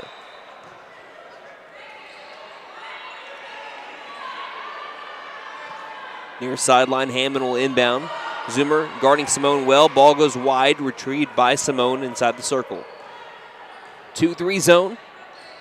Simone, far sideline, making her approach, passing it cross court, right side to Hammond. Hammond guarded by Ivy to the near corner. Boat ride against Woodson. Woodson takes a step back near corner 3 that won't go. Fight for the rebound. It's hit out of bounds by Woodson trying to save her own shot. East Central 4 of 21 from 3 right now at 19%. 3 of those 4 made threes have to be from Anderson. I would think so, yes.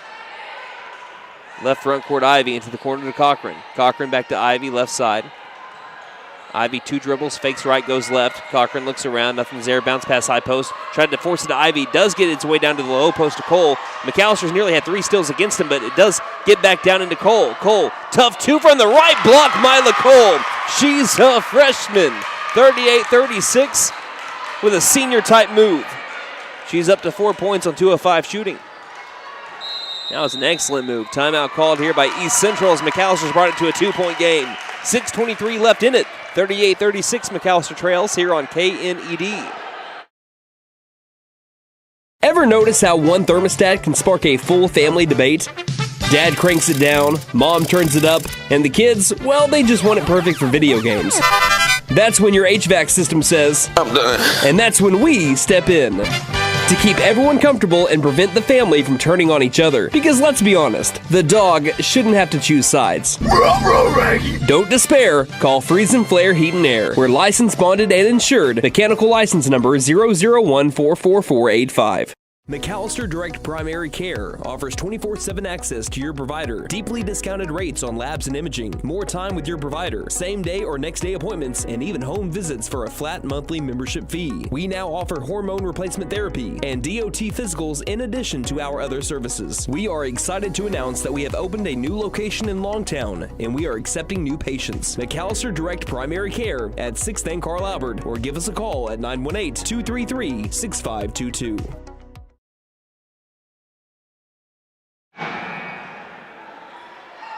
6:23 left in the game, 38-36. The McAlester Lady Buffaloes are down by 2. Again, it's been a game of runs, and right now McAllister's in the middle of a 6-0 one. East Central calls a timeout. They have 2 remaining on the scoreboard. Inbound near corner to Woodson. Woodson trying to get past Boat right to the low post. She's tripped up, and a foul called to McAllister down in that area. We'll just see who it's on.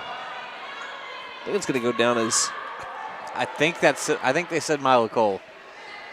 If so, that's her first. If it was on Boatwright, it was her first. So either way, both players are going to be okay there. 6:14 left in the game, 38-36. Pass back right wing to Woodson, into the corner to Anderson, guarded by Cole. Lobbing down low, Counts, gets right past Boatwright and scores. Nice move by Counts. The 5'10" sophomore forward makes it a 40-36 game. Lady Buffaloes down by 4. Ivy, angle left, fakes right, passes near corner, and we have some pushing and shoving down to the low post. It'll be a foul on Counts. It's only her second, though, by Mike Counts, no pun intended. But, of course, we've missed some here just because they're not announcing who's got the fouls, and also you can't see it on the scoreboard because they're not putting it on the scoreboard. Yeah, I don't think we have a PA announcer today.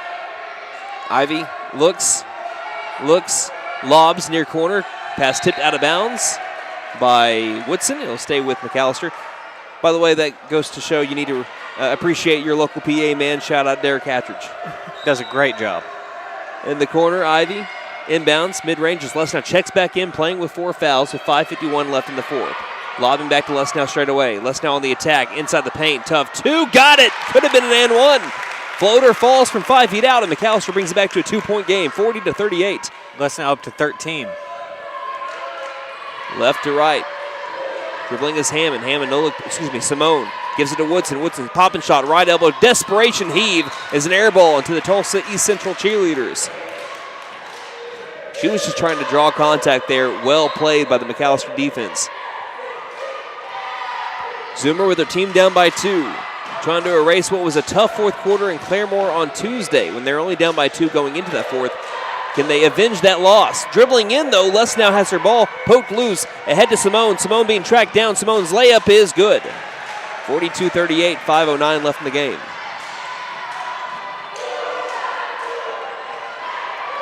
Zoomer takes it across, bounce pass to Lesnow, angle right. She's double teamed. Here's the call. Is it going to be a whistle for a foul or a tie ball? They're going to call it jump ball. And the ball will be given back to East Central. So back-to-back turnovers by McAlester on back-to-back possessions.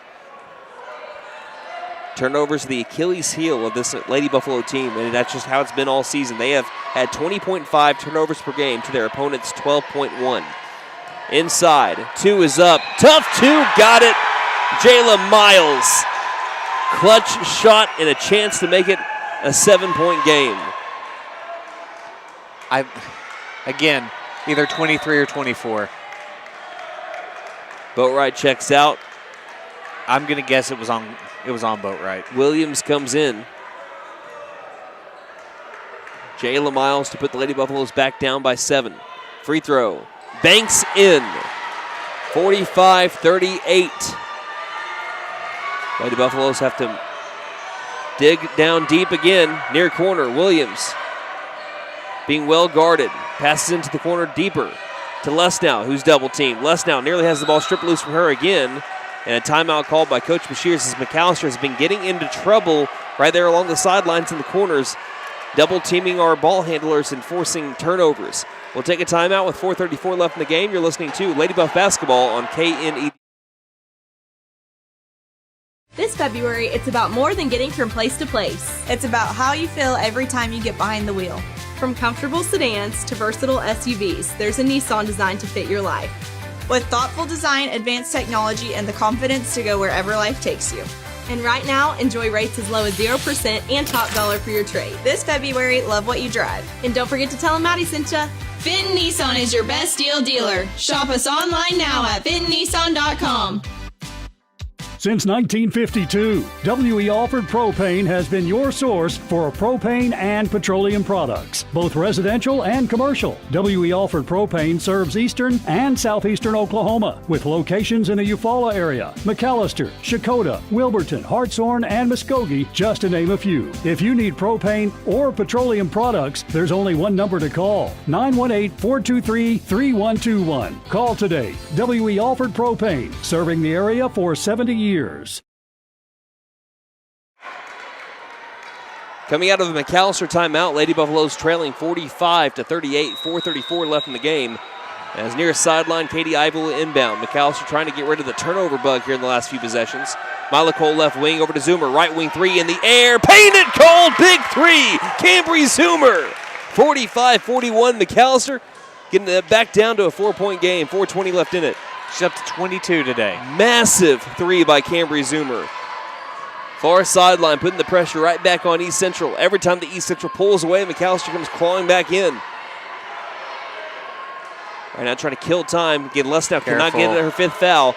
Throwing it left wing, Anderson, guarded by Ivy. Anderson, long pass near corner, spot up three by Hammond's up, and they answer right back. Camry Hammond, after McAlester hits a big three, exactly what the doctor ordered for the Lady Cardinals. 48-41, 7-point game. Near sideline, Williams, jump pass to Ivy between the circles. High post to Zoomer. Zoomer dribbling it back out. Overhead pass, Ivy faking the swing left, passes back right to Zoomer. Zoomer guarded by Woodson. Woodson going corner with Zoomer. Zoomer double teamed, in trouble, throws it off of a Lady Cardinal, and Coach Bashirs loves that basketball IQ. We have not seen that yet tonight when McAllister's been getting double teamed along that sideline. They just haven't tried to throw it off the Lady Cardinal. First time we've seen it tonight. After the inbound, Zoomer retrieves it at the white line. Off a screen, top of the key, thought about the three. As it passes left wing to Lesnow, who's tangled up there with the Lady Cardinal. Paul goes poked loose into the circle. Ivy's in trouble. We'll have a jump ball as two Lady Buffaloes, or a Lady Buffalo and Katie Ivy, and Elias Simone got tangled up. No, they call a foul. Then it would be on Simone. Again, by our count, that's only her 3rd, but we missed a few here. Ivy inbounds to Zoomer, right front court. 3:14 left in the game. Zoomer, long pass near corner to Lesnow. Lesnow, double teamed. In trouble, double team. Foul called again here in the corner. Again, that's not been a call that they've been doing for most of the game. They've been pretty much letting them play. For Jayla Miles, I have that as her 4th foul.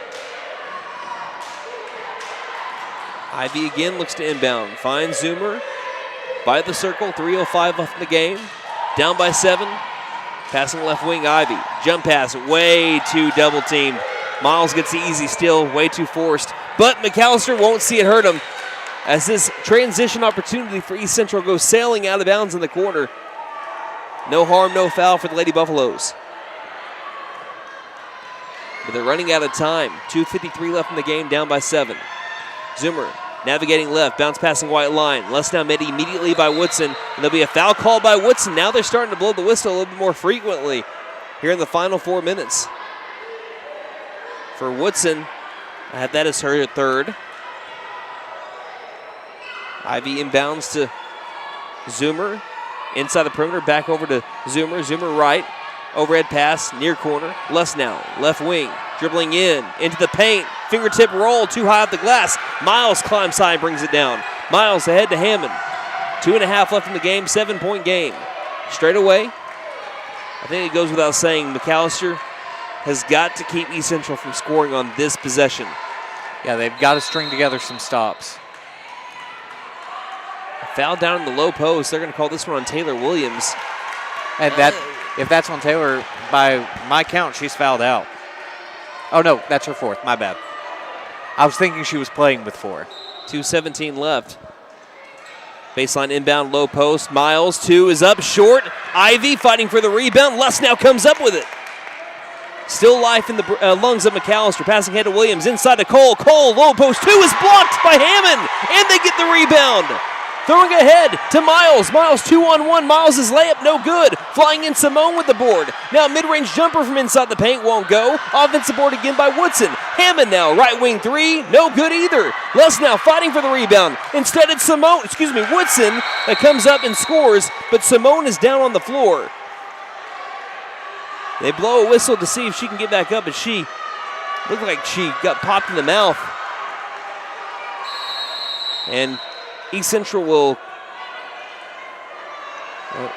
someone will call a timeout. I think it's going to be McAlester as they're down by 9 and down to their final breath. 1:46 left in the game. You're listening to McAlester Lady Buff Basketball on KNE.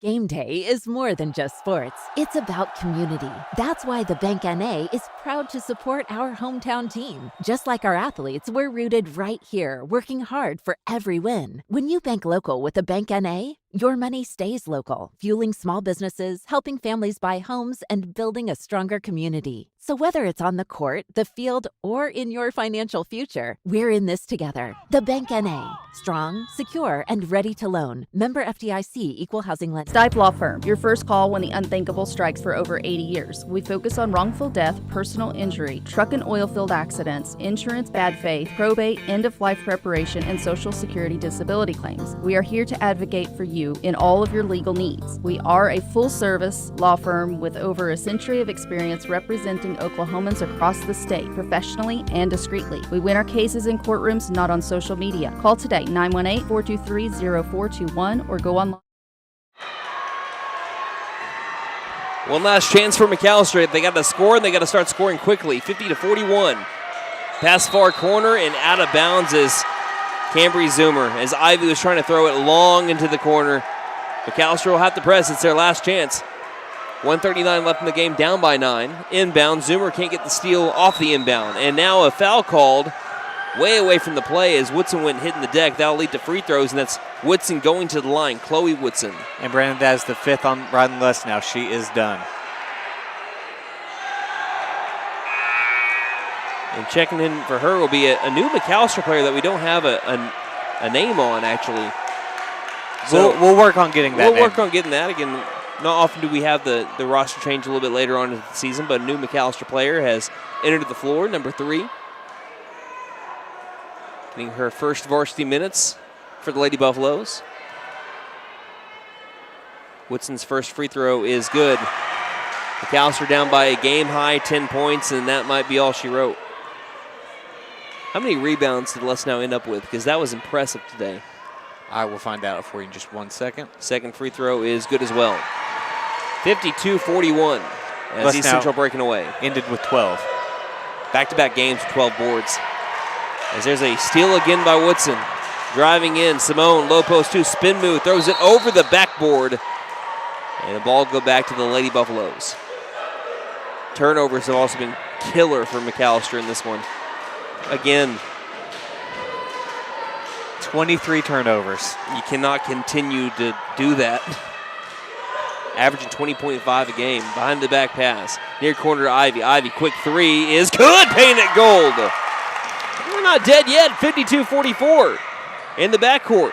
Simone fouled. I think this is going to be on either Ivy or Zoomer. They're going to call it on Ivy. Her second. Again, here's just something of note. East Central went 9 of 18 against McAlester from the free throw line back in December. Not great. Opened up the door, or if that would happen, it would open up the door again for McAlester and maybe come back in. Right now they're 3 of 5. Simone's first free throw, no good. Still a lot of time, 1:08. Again, McAllister's not really a team that is built on coming back in a short amount of time just because they don't shoot the 3-ball all that well. But Katie Ivy's giving McAlester a chance here. Second free throw is good. Still a 3-possession game, though, instead of a 4. 53-44. Ivy to the far sideline, picks up her dribble, passes it to the feet of Boatwright, and there's a steal. In front of everyone, Hammond takes the layup and makes it. That one might be it. Timeout called by East Central with 56 seconds left in the game and leading by 11. 55-44 the score. You're listening to McAlester Lady Buff Basketball on KNED. At Vigorous Power Sports, we ride what we sell, so we know what works. U-Force U10 XL Pro Highland, sealed cab with HVAC, ride sync, and a power dump box. Year-round ready C-Force 950 Sport, V-Twin Muscle Sport Suspension, carves hard, lands soft. C-Force 1000 Overland, top-tier fit finish and firepower in a quad. Count on us for parts and service long after the sale. CF Moto, experience more. Vigorous Power Sports, 1904 South Main, 918-423-3306. Motorcycles and off-road vehicles can be dangerous to operate. Review all safety information before operating. Wear your safety gear and never operate a CF Moto vehicle under the influence. Visit cfmotousa.com for complete training. Hey guys, it's Sam from Sam Wampler's Freedom Ford in McAlester and Eufaula. With 2 locations to choose from, we have close to 200 vehicles on the ground and coming in. And with vehicles starting at $29.95, we have something for everyone. And if you need parts or service, we are loading up at both locations to serve you better. Plus, with our mobile service van and our pickup and delivery, we can help you with sales and service no matter where you are. So come see us at Sam Wampler's Freedom Ford in McAlester and Eufaula and let us make it happen for you.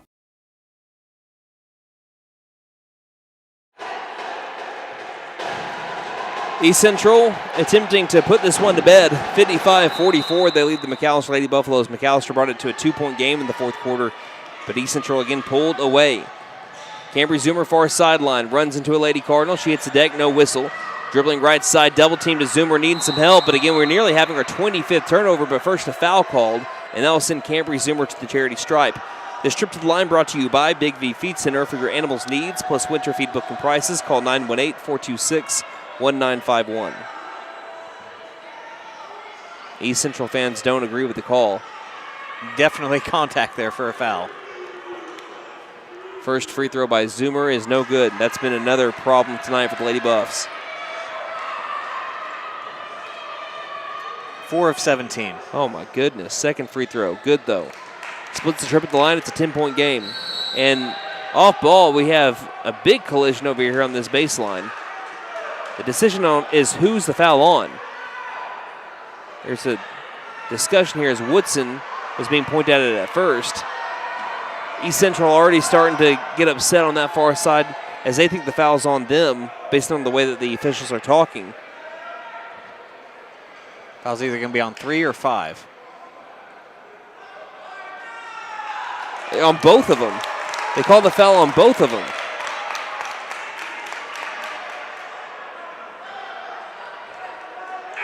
Well, that's Woodson's fourth, or it's Woodson fouled out.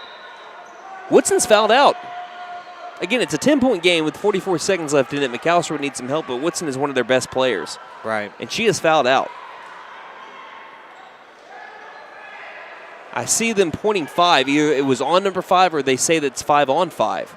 Again, this is where it being on the scoreboard would really help. I think she is fouled out. Or at least having an announcer. Yeah, she has fouled out. Cadrian counts, checks in. And it's McAlester basketball after all that. Well, is it?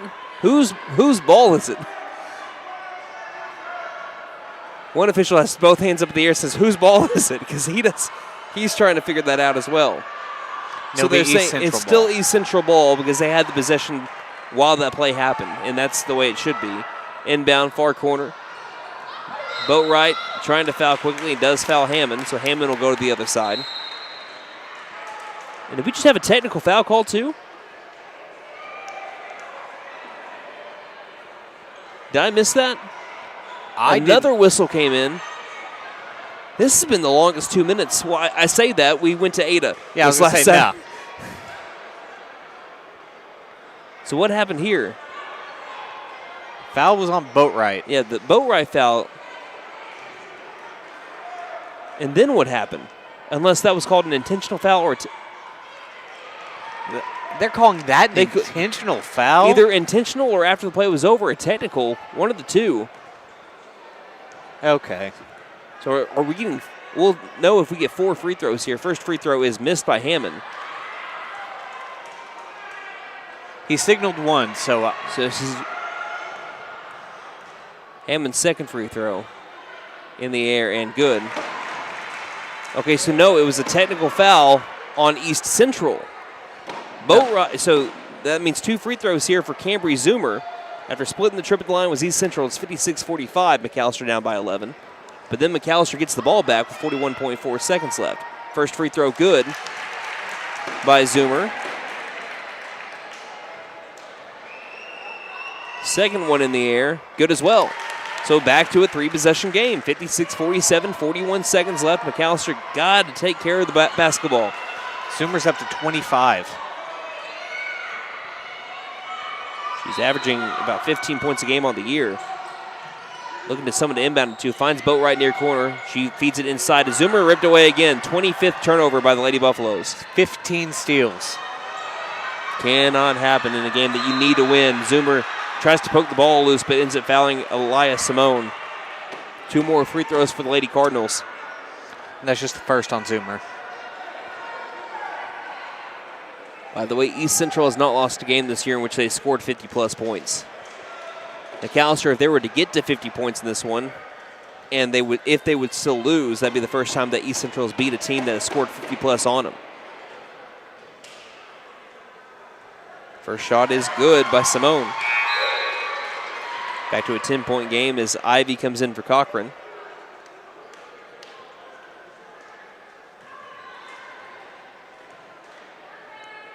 Second shot in the air by Simone is no good. Back iron. Ball hit out of bounds by Miles with 30 seconds left in the game.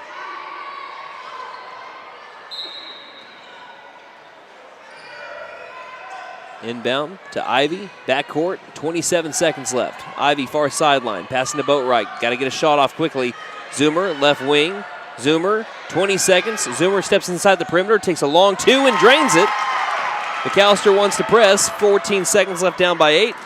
Looks like it's going to be too little too late. Ivy will foul Anderson, and Anderson will go to the line. More free throws. That'll be the third on Ivy.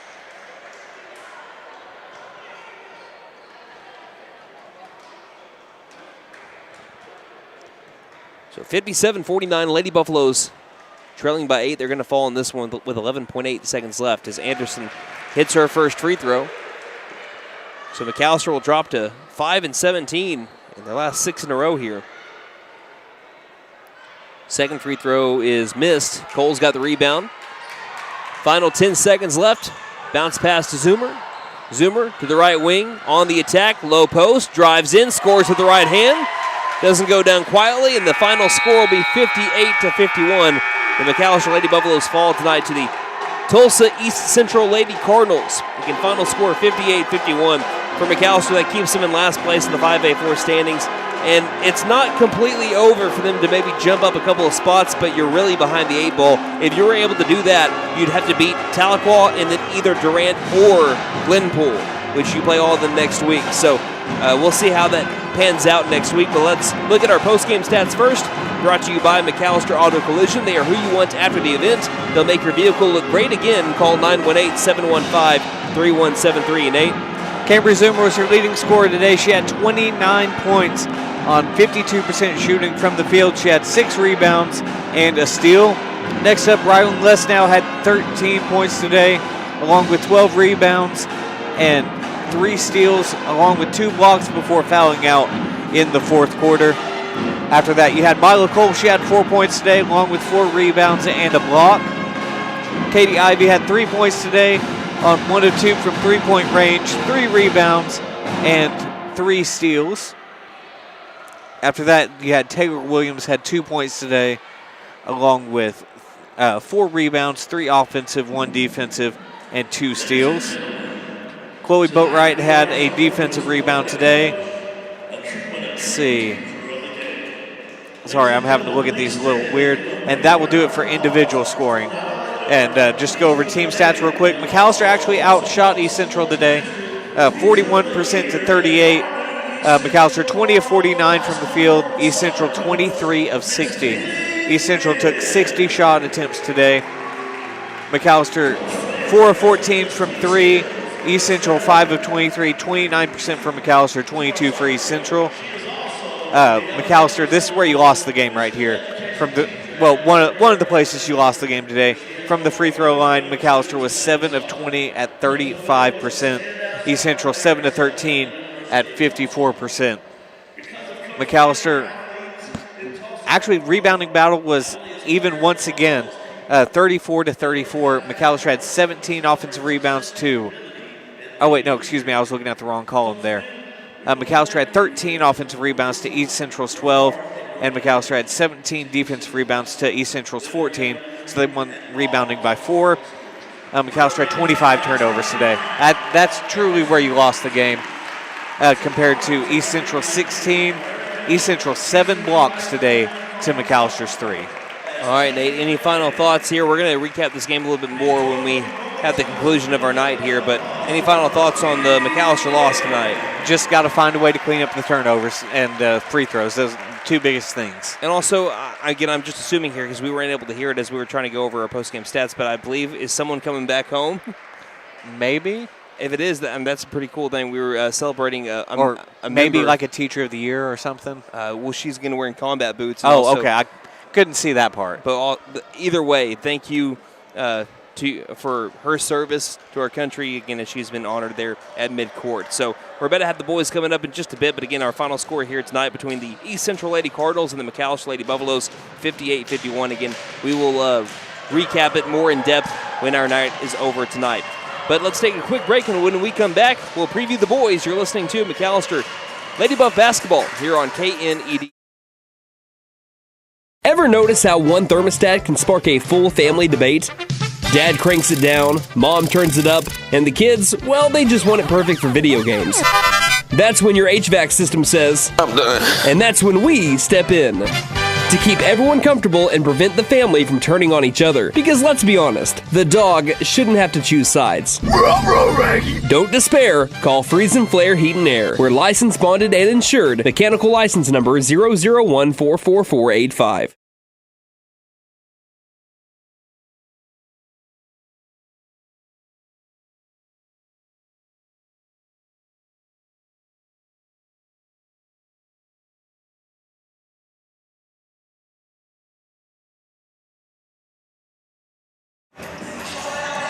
Welcome back to the East Side Arena. I'm Brandon Green alongside Nate Brown. We just finished up with the girls' game in which the Lady Buffaloes fell 58-51. Boys trying to avenge that loss.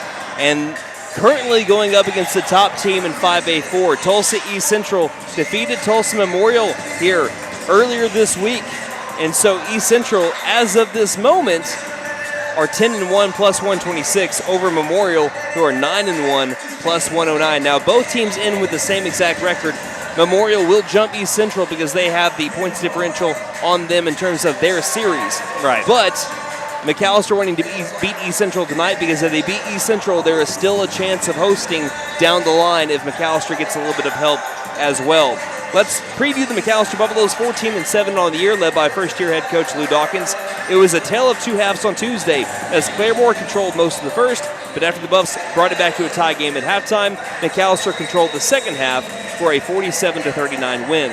The Buffaloes played most of the game without their two top scorers in Brandon Smith and Rodney Washington due to foul trouble, but others stepped up to secure the win. Despite shooting poorly for a third straight game, McAlester was still 33% to Claremore's 26% and made the same amount of threes on 5 less attempts. McAlester also out-rebounded Claremore by 15 and 16 offensive boards to 10 for the Zebras. What kept Claremore in the game was having only 12 turnovers to McAllister's uncharacteristic 20. Some top players from that game, you had Rodney Washington with 15 points, 5 rebounds, 1 steal, 2 blocks, and 1 turn sideways backboard. We also had Davian Pouncil with 7 points and 11 rebounds. Jasper Mead had 7 points and 6 rebounds. Caven Hill, 7 points and 8 rebounds. Kyle Moss, what a game for him as well. I know he had 5 points and only 5 points, but he showed out. He really took over as a point guard when Brandon Smith had to take a seat with early foul trouble. He also had 2 steals and 1 You Got Mossed play. Looking at now the East Central Cardinals, they're led by head coach Michael Parrish in his third year, who is 47-26 at the helm and 16-5 on the season. Well, since their win over McAlester, let's talk about it. That happened back on December 16th of the MAC. They beat McAlester 88-80. Truly, the difference in that game was the 3-ball. East Central made 15 to McAllister's 5. McAlester trailed by 4 with 10 seconds left and brought the game within 1 multiple times, but East Central just kept pulling away. But since that win, they have gone 11-4 since. They were 1-1 in the Exposure Christmas crossover. They were the Tournament of Champion runner-ups, losing to 3A number 1 Millwood, 83-55. But Nate, you and I have been mentioning they might be one of the best teams, if not the best team in the state, regardless of class. I mean, in my opinion, that Millwood team is probably the best team in the state, regardless of class. They were third place in the Lincoln Christian Tournament, and they have won 6 of their last 7, and they're coming off of that, as we mentioned, 51-45 win over Memorial. A couple of players that you really have to look out for when it comes to the East Central Cardinals. First one, he killed you over in McAlester. Ricky Bruner III hit at least 10 threes by himself, I swear. And then also David Douglas is a fantastic player for the East Central Cardinals. I'll give McAlester fits. They're averaging 70.7 points per game, giving up 57.7 points per game. McAlester had some standout performers against East Central back in December as well. Rodney Washington had 30 points on 67% shooting, 3 of 6 from 3, 7 of 9 from the free throw line, 7 rebounds, 4 steals. He is currently 64 points away from 1,000. And I know that he's going to be one of your players to watch, Nate, but he is someone that if McAllister's going to have a chance to win this game, he's been kind of down over the last few games, not getting into the 20-point mark. He's someone that's going to have to score 20-plus if McAllister wants a chance to win tonight. Yeah, that's right. He is my first player to watch. Are we going right into it? Just a bit, but Brandon Smith also had 21 points on 47% shooting.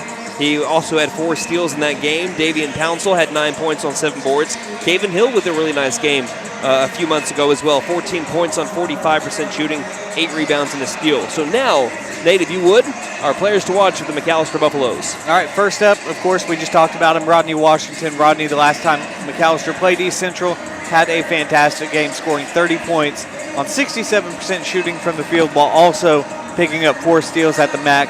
Not to mention the sophomore is just 64 points away from 1,000 in his career. He has a chance to put a sizable dent in that tonight if he can get back to his efficient shooting like we were talking about tonight here in Tulsa. Next up, Brandon Smith. Brandon may not have had the best game in Claremore on Tuesday, but in this recent stretch of games since the Old Fort Classic, he has been fantastic.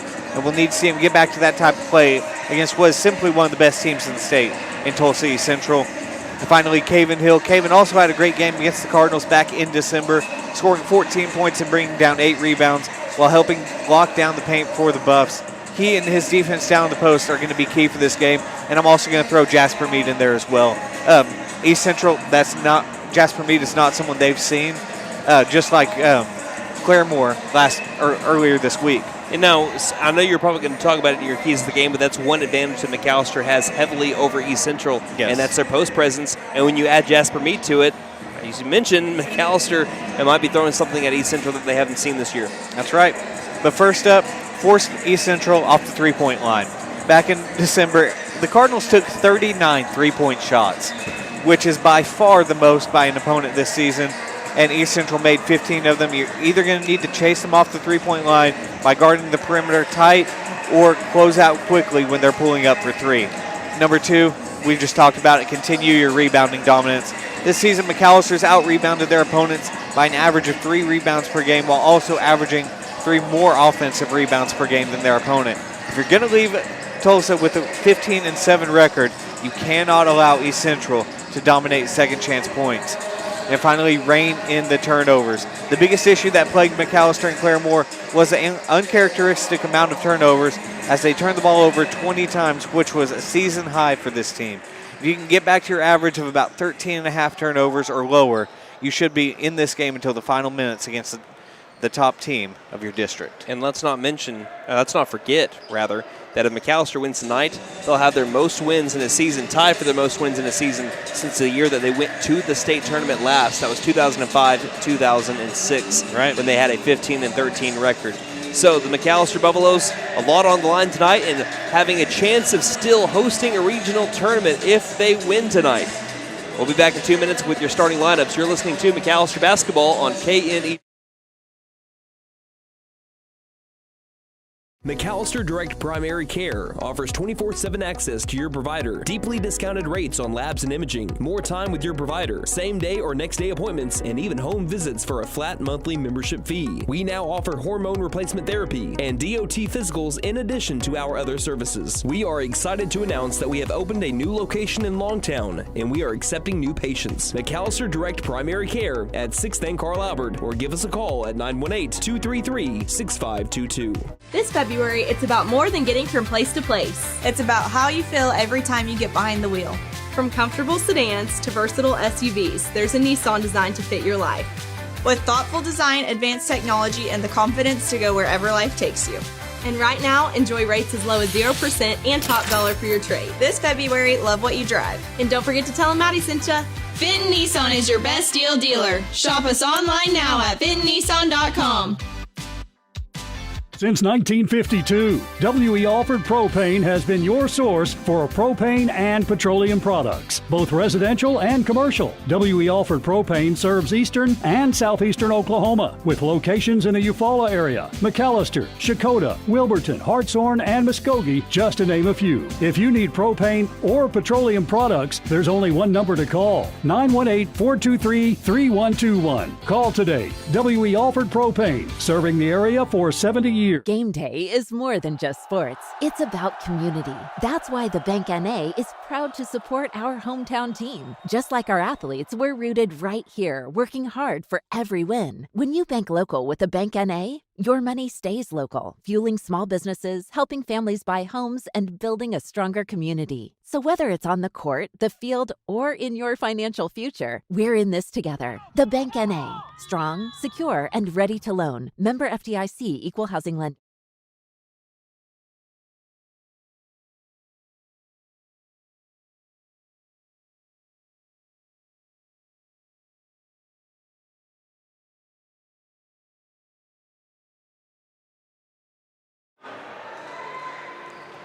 Welcome back to the East Side Arena, a gym I believe that's only 4 years old, not even a full 4 years old yet. We're about to have some pregame ceremony or something, or I think they're just going to try to fix the rim here. This is the second straight game where we've had to fix the backboard because someone's getting out a ladder. I think a net ended up getting kind of unhooked a bit, so they're going to fix that net here. So we have a little bit more time in our pregame show. But again, Brandon Green alongside Nate Brown. This game is brought to you by Sam Wampler's Freedom Ford, Freeze and Flare Heat and Air LLC, McAlester Direct Primary Care, Fenton Nissan McAlester, W.E. Alford Propane, D-Bank Canay, Stipe Law Firm, and Vickers Power Sports. Well, while we have one gentleman who is looking to hook a net back up, we have two teams that have aspirations of cutting one down in March. We're about to have our starting lineups, unless we're going to be having we'll have another national anthem. So 2 straight national anthems here tonight, which a little bit more unusual, but I'm cool with it.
So it wasn't the national anthem, excuse me. Why am I coming in so hot there? It wasn't the national anthem, but it's still a fantastic performance, sung by one of the East Central cheerleaders here. And we're officially ready to go here in Tulsa, Oklahoma with our starting lineup, starting with the McAlester Buffaloes, 14-7 on the year, led by head coach Lou Dawkins in their road black jerseys with the gold numerals and the old gold accents. You have junior point guard, number 2, Brandon Smith, who had 21 points against East Central back in December. Number 3, sophomore guard Rodney Washington, who is 64 points away from 1,000. We also had number 5, junior guard / forward, that is Davian Pouncil, who is a team leader at 7.3 rebounds per game. Also number 24, sophomore forward / center, Caven Hill, coming off a 7-point performance with 8 rebounds to go along with it. And number 32, freshman forward / center, Jasper Meek, coming off a 7-point performance, one shot of a career high in his young career, with 6 boards in that game as well. Now for the East Central Cardinals, 16-5, led by head coach Michael Parrish in his 3rd season, 47-26 at the helm, wearing their home white uniforms with the red accents.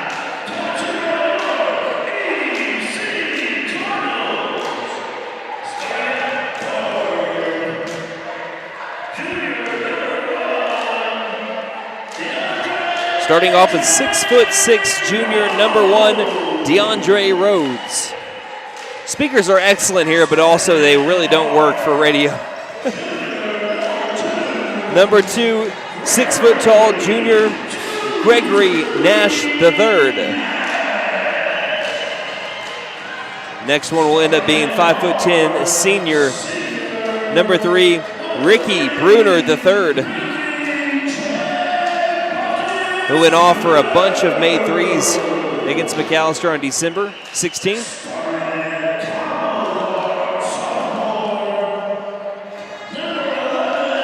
Get number 11, combo guard, sophomore, 6'2", David Douglas.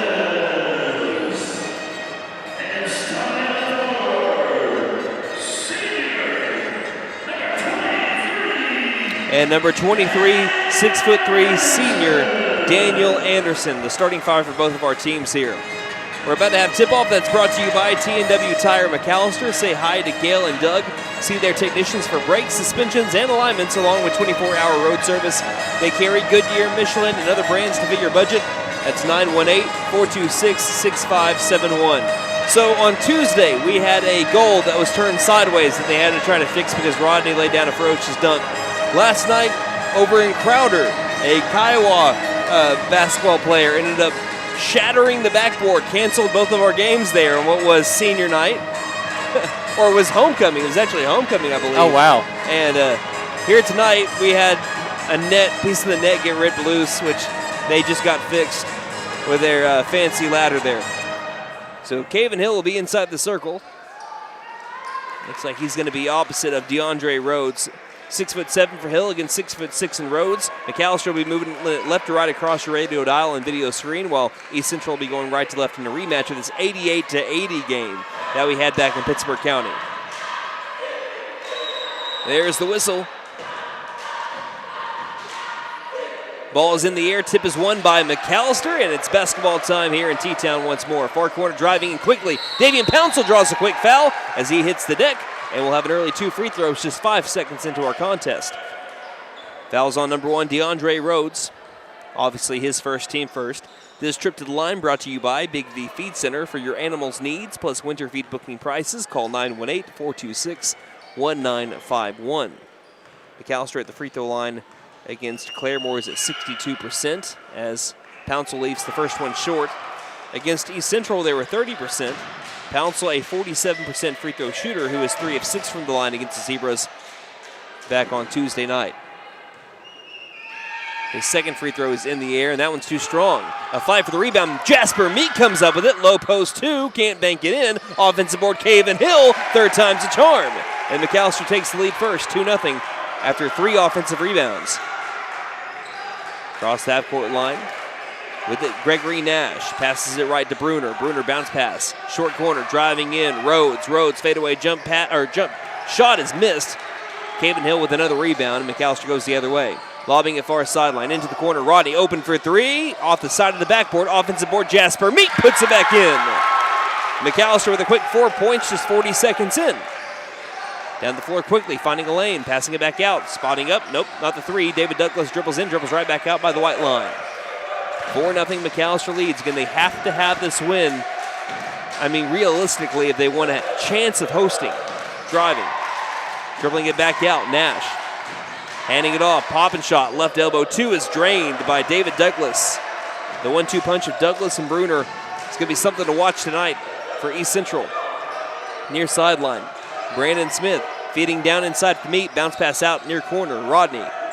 Washington lobs to no one and retrieving it in the far sideline is Davian Pouncil. Inside, open. Jasper Meat, 2 from the left block, too strong as he was closed in on quickly. Bruner's got the rebound going the other way. Bruner, pop and shot from the free throw line for the tie. Left it short. Flying in, Jasper Meat the board. Ahead to Rodney near sideline. Ahead, trying to find Davian Pouncil, intercepted. David Douglas weaving through traffic, getting to the low post, jump stop. 2 is blocked by Caven Hill. Offensive board, missed shot. Hill's got the board. Near sideline, Rodney races. Rodney behind the back dribble. Ball came loose, tipped straight to Bruner, steal by East Central. 6:07 left in quarter number 1. McAlester holding on to a 4-2 lead. Who had the rebound on that end? Caven Hill. Thank you. Right wing into the corner, far sideline. Nash dribbles past Pouncil, stops free throw line, dribbles back out straight away. Now restarts. Bounce pass outside for the lead. Rhodes in the corner, in and out and back in. Rolled around, kissed the glass, and then fell back through. And it's 5 straight points here for East Central. 5-4 the score with 5:41 left in the first. Rodney looking for his first points. Brandon Smith right wing. Instead, bounce passes inside to Meat. Meat double teamed outside to Rodney. Rodney swinging it top of the key. To the left wing. Down low. Baseline jump shot. 8-foot jumper. True for Caven Hill. McAlester retakes the lead 6-5. All 6 points from their post players thus far. Yep, Hill's got 4 early on. Left wing. Bruner passes to Nash. Nash straight away. Guarded up against Smith. Dribbles in, long pass, out far corner, deep in the corner. Rhodes can't get it to fall. Rodney flying high for the board. McAlester up by 1, looking to extend it, looking inside. Pass tipped, taken back by Hill. McAlester keeps the possession. Into the left wing, Rodney contested 3, no good, airballed. Offensive board, down low. Brandon Smith came up with it and put it back in. 8-5, McAlester leading by 3, 4:54 left in the first quarter. Bruner trying to work off a screen by Rhodes. Reverses direction, stops. Left wing, wildly contested 3 is missed. Long rebound being fought for. Mead's going to come up with it, but they're calling the foul on Jasper Mead. They say that he was pushing Daniel Anderson. That'll be his first, team first here in first quarter. Coach Dawkins, I think he has a little bit of a smirk on his face, not agreeing with that call there. 4:43 left in the first. McAlester leading by 3. Bruner will inbound, looks, lobs. Brandon reads it like a book. Stolen on the inbound. Near sideline. Lobs it. Low post to Pouncil, who climbs high for it. Turnaround jump shot. Double teamed. Doesn't matter. Davian Pouncil with the hook shot. And McAlester leads 10-5 early. 4:32 left in the first. Timeout East Central. We'll take that break and return here on KNED. Stipe Law Firm, your first call when the unthinkable strikes. For over 80 years. We focus on wrongful death, personal injury, truck and oil field accidents, insurance bad faith, probate, end-of-life preparation, and Social Security disability claims. We are here to advocate for you in all of your legal needs. We are a full-service law firm with over a century of experience representing Oklahomans across the state, professionally and discreetly. We win our cases in courtrooms, not on social media. Call today, 918-423-0421, or go online to stipelaw.com. Great start for the McAlester Buffaloes, 10-5 the score, and it's done primarily through their post players. Caven Hill, Jasper Mead, both great starts. Davian Pouncil picking up some points as well. Brandon Smith with an offensive putback, and it's a 10-5 game, and that's with Rodney starting out 0-3 from the field so far. So if he can get going, McAlester looking good right now. But also, conversely, East Central, they have not really had their guys pop off just yet either. Jacoby Boyd has checked in for Jasper Mead, who picked up his first foul just a moment ago. Out of the break, Douglas has it right wing.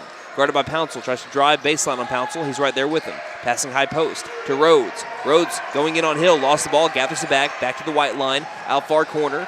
Douglas spinning past Pouncil, throwing it near corner. On the drive, kicking it back out. Bruner, quick swing right wing, all the way deep into the corner. McAlester, great ball movement to the top of the key. 3-pointers up and short.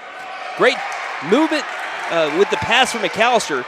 As now going in, Smith on the transition layup attempt is missed. Left it short, rebounded by Nash. Nash down the floor, right down smack dab the middle of the floor. Can't get the roll in. Boyd's got the easy rebound down low, left alone. Running the other way, Rodney into the paint. Rodney's 2 wildly won't go. Being fought for. Caven Hill can't get the board. Rebounded East Central. All alone is Nash. Nash being chased by Boyd. 2-handed layup is good. 10-7. McAlester leading by 3 now with 3:28 left in the first. Left front court, Brandon working opposite the screen by Hill. Driving in, floater from inside the paint, won't go. Bruner with the rebound. Passing ahead to Douglas. Douglas past Caven Hill for the layup. And it's 10-9 with 3:13 left in the first. McAlester with a 10-5 start. It's been cut down to a 1-point game. Johnny Fascio getting ready to check in for McAlester. Brandon Smith inside the circle.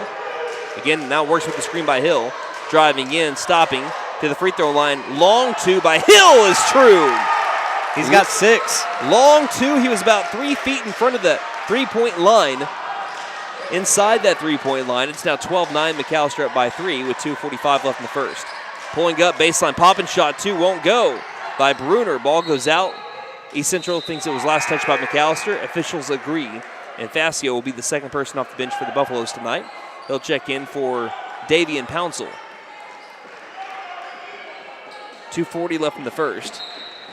12-9 game, inbound near sideline. Douglas dribbles top of the key, on Hill, jump stops, back outside with the pass far corner to Nash. Nash drives, kicks it near corner, quick swing left wing. Bruner's open for the left wing 3, looks wildly off and is. That one never left his hand right. Long rebound far sideline in front of the McAlester bench, taken by Rodney Washington.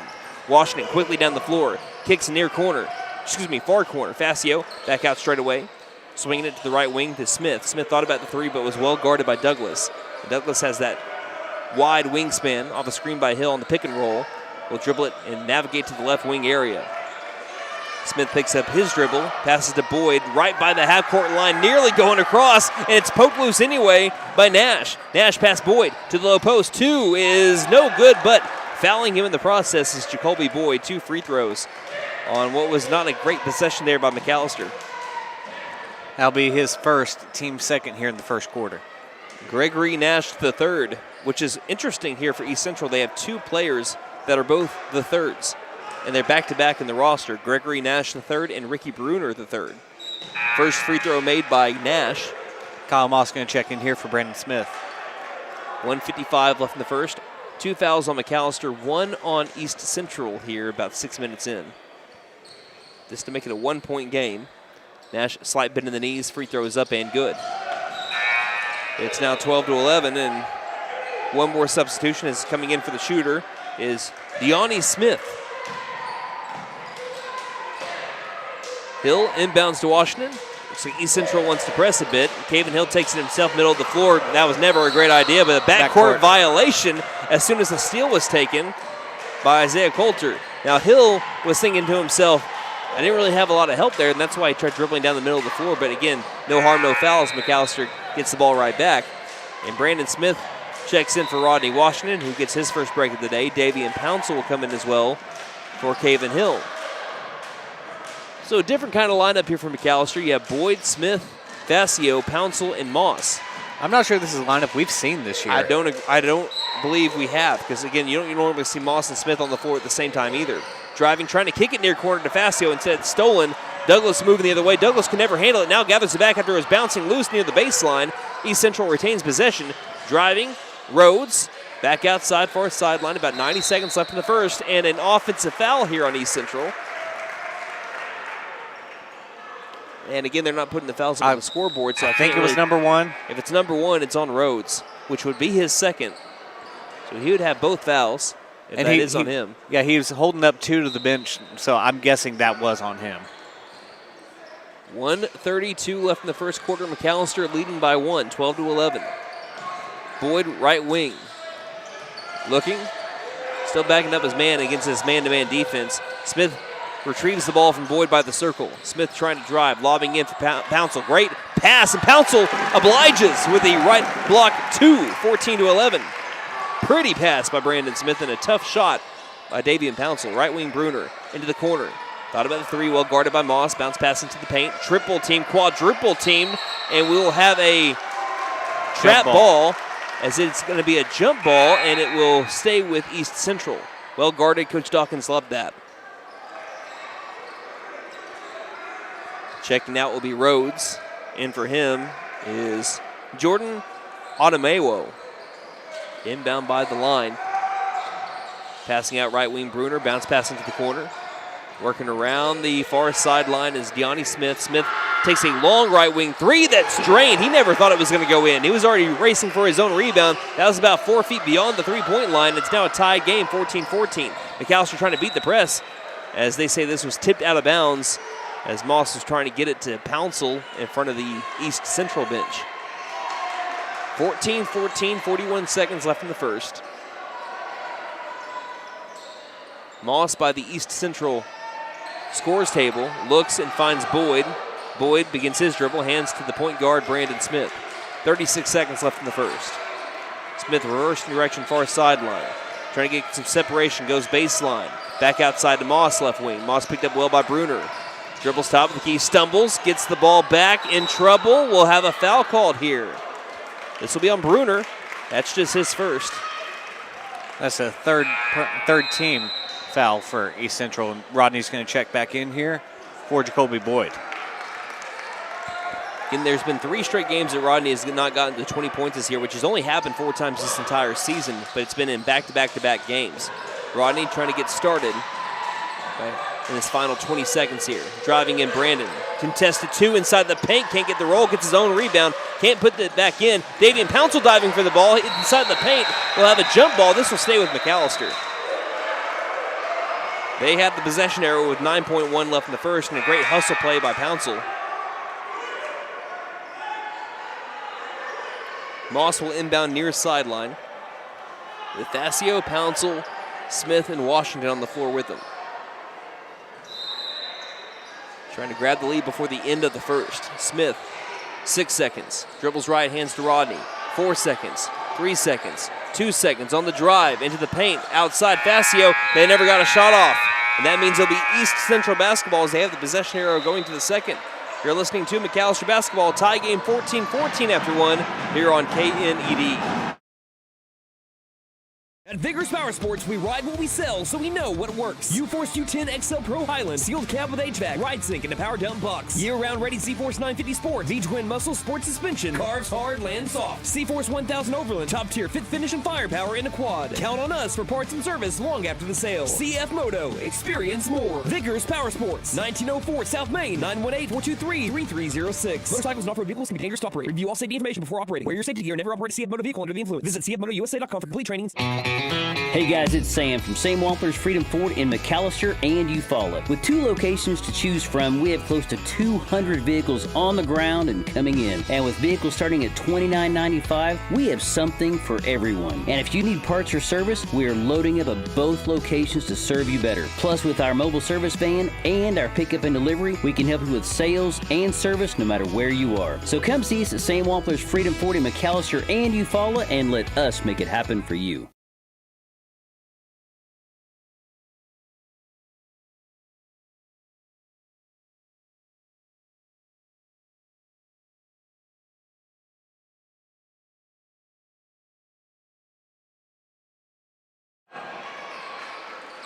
Beginning the second quarter, tie game 14-14. East Central with the basketball as McAlester couldn't get the shot off at the final 10 seconds of the first quarter.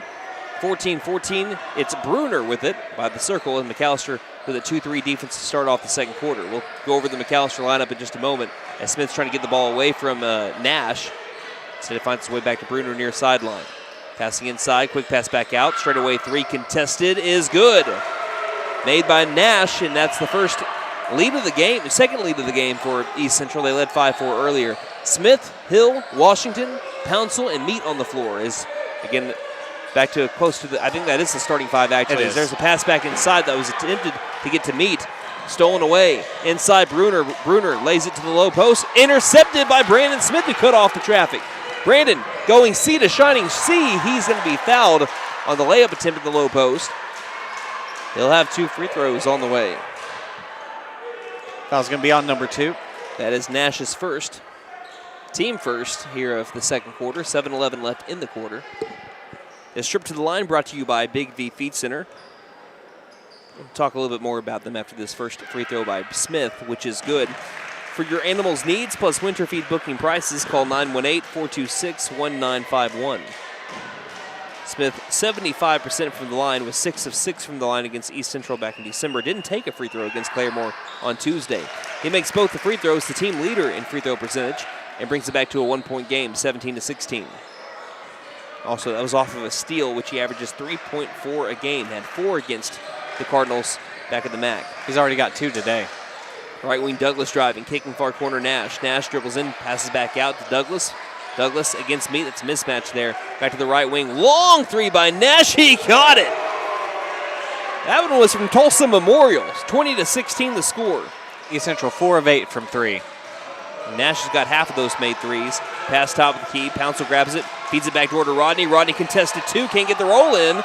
Meat, offensive board. Put back. Got it. Jasper Meat. And 1. We meet in the middle underneath that old East Central goal. Chance to complete the 3-point play.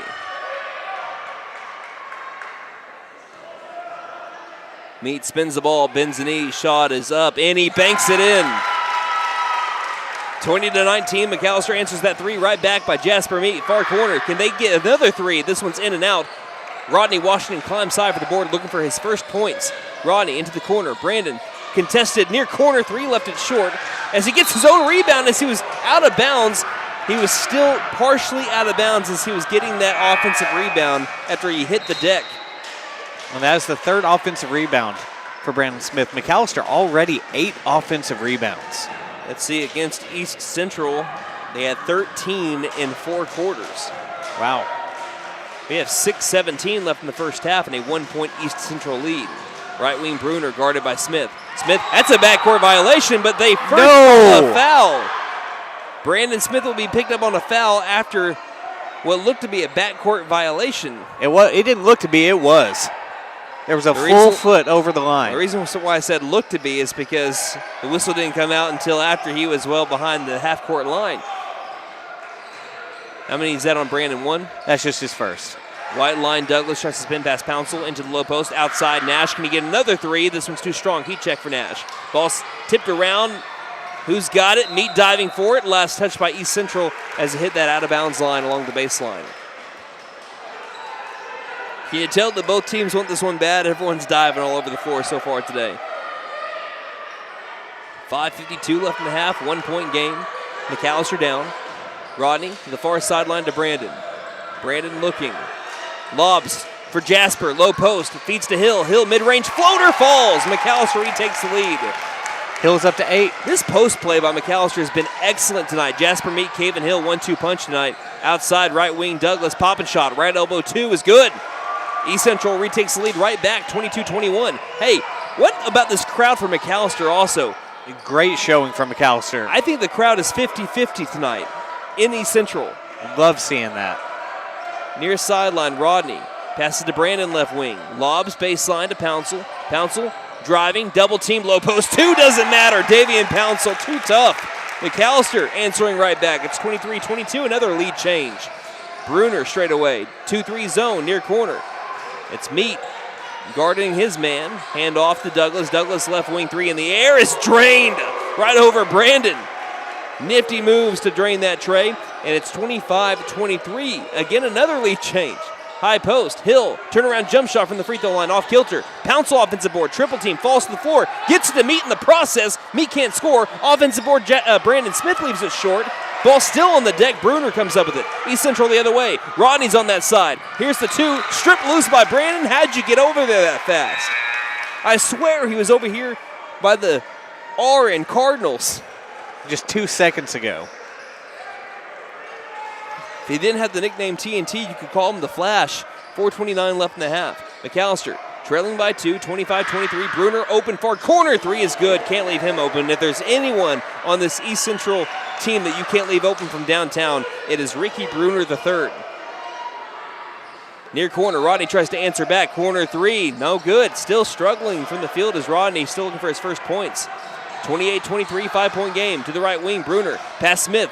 Contested 2, left it short on an air ball. 3 McAlester players are all fighting for it at the same time, and he goes out of bounds because of it. Meat, Hill, and Pouncil are all down there. But again, in the heat of the moment, you don't know who you're fighting with for a board. Far corner 3 off the inbound is drained by DeAndre Rhodes. Got to start closing out. Deja vu on those 3 balls. They had 15 against McAlester back in December as Coach Dawkins went to timeout with 3:50 left in the half in what is an 8-point game fueled by the 3-point ball. We'll take a break. You're listening to McAlester Basketball here on KNED. Ever notice how one thermostat can spark a full family debate? Dad cranks it down, Mom turns it up, and the kids, well, they just want it perfect for video games. That's when your HVAC system says, I'm done. And that's when we step in to keep everyone comfortable and prevent the family from turning on each other. Because let's be honest, the dog shouldn't have to choose sides. Don't despair. Call Freeze and Flare Heat and Air. We're licensed, bonded, and insured. Mechanical license number 0014448. It is just phenomenal how well East Central can shoot the 3-point ball. They're 7 of 13 after having 15 made threes against McAlester. Back in December, they are already up to 7. We're not even to halftime yet. In fact, 3:44 left in the first half, 31-23.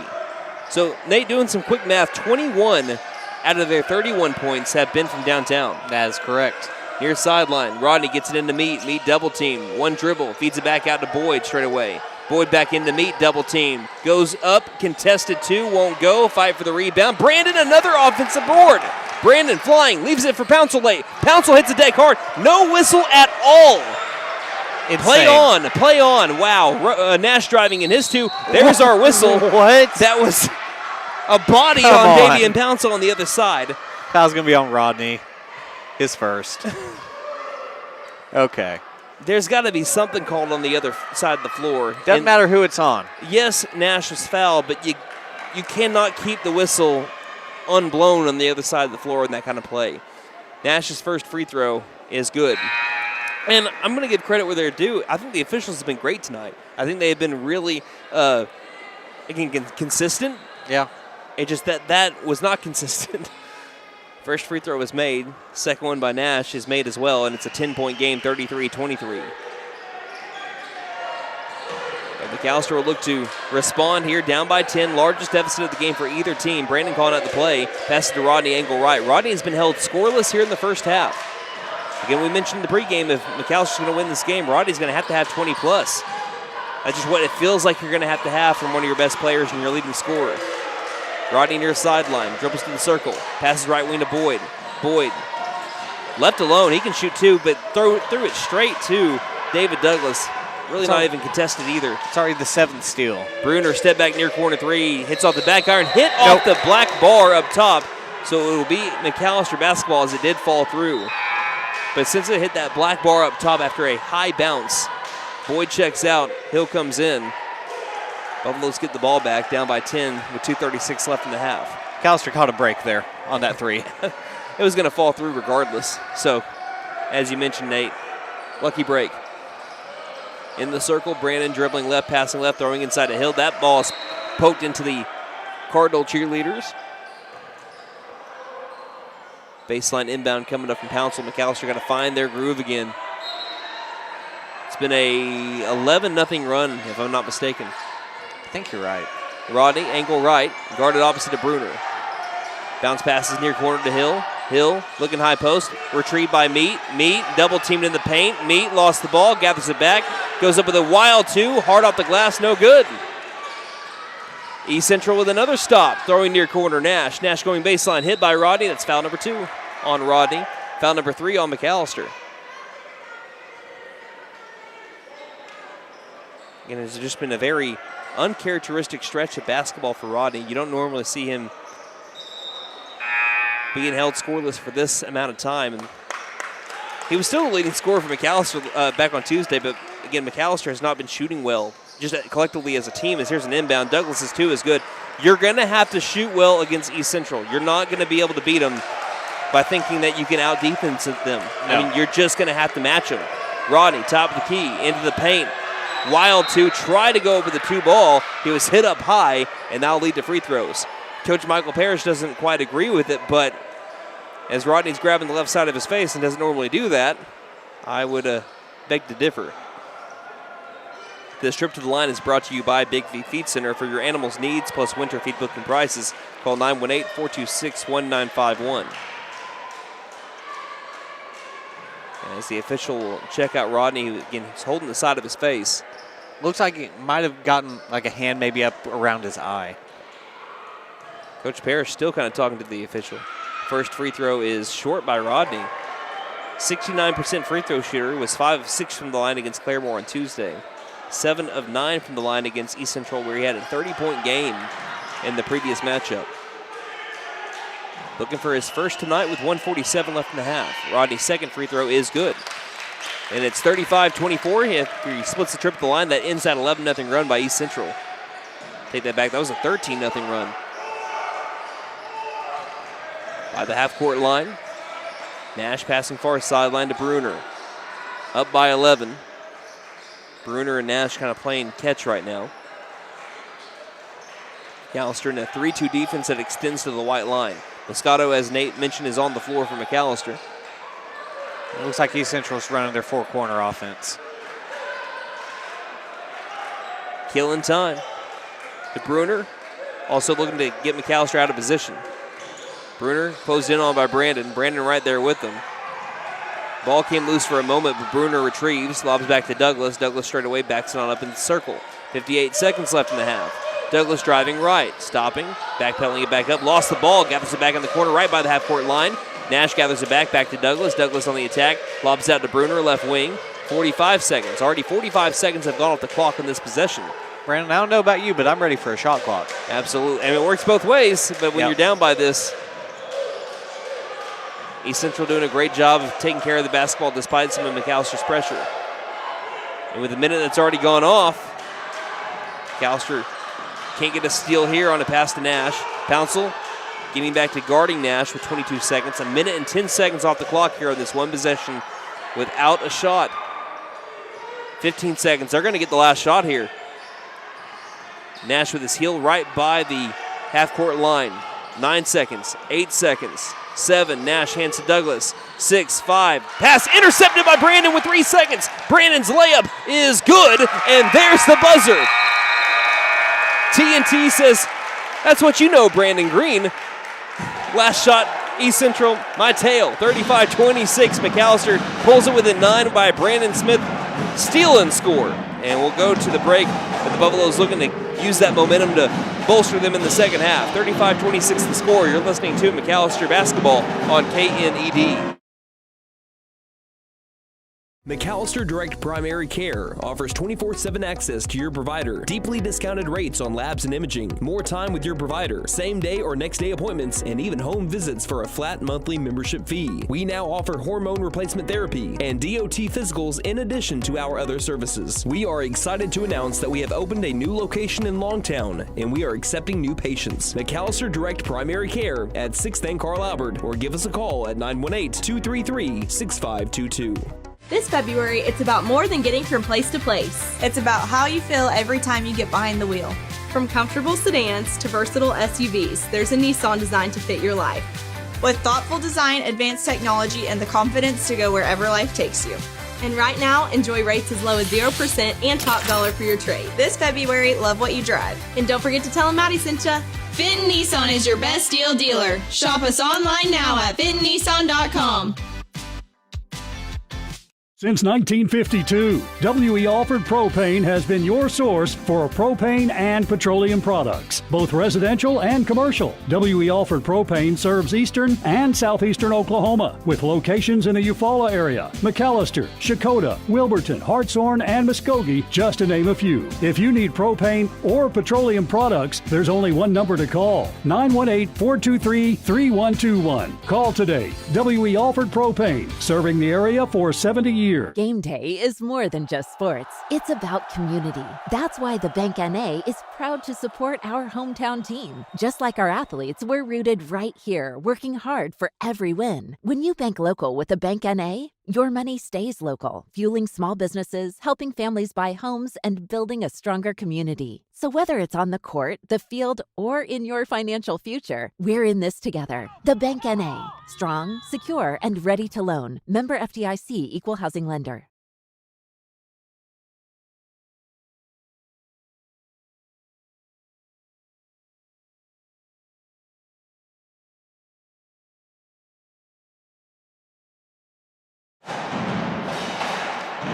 So it was a back-and-forth game until East Central really went on a big run to end the first half before Brandon Smith ended up getting a couple of points there at the very end, bringing it to a 9-point game. But really, just like it was at the MAC, it's the three ball. It's the three ball right now for East Central that is pulling them away from McAlester, and also McAllister's turnovers that they had late in the second quarter. But we'll talk all about it with your halftime stats, brought to you by First Realty.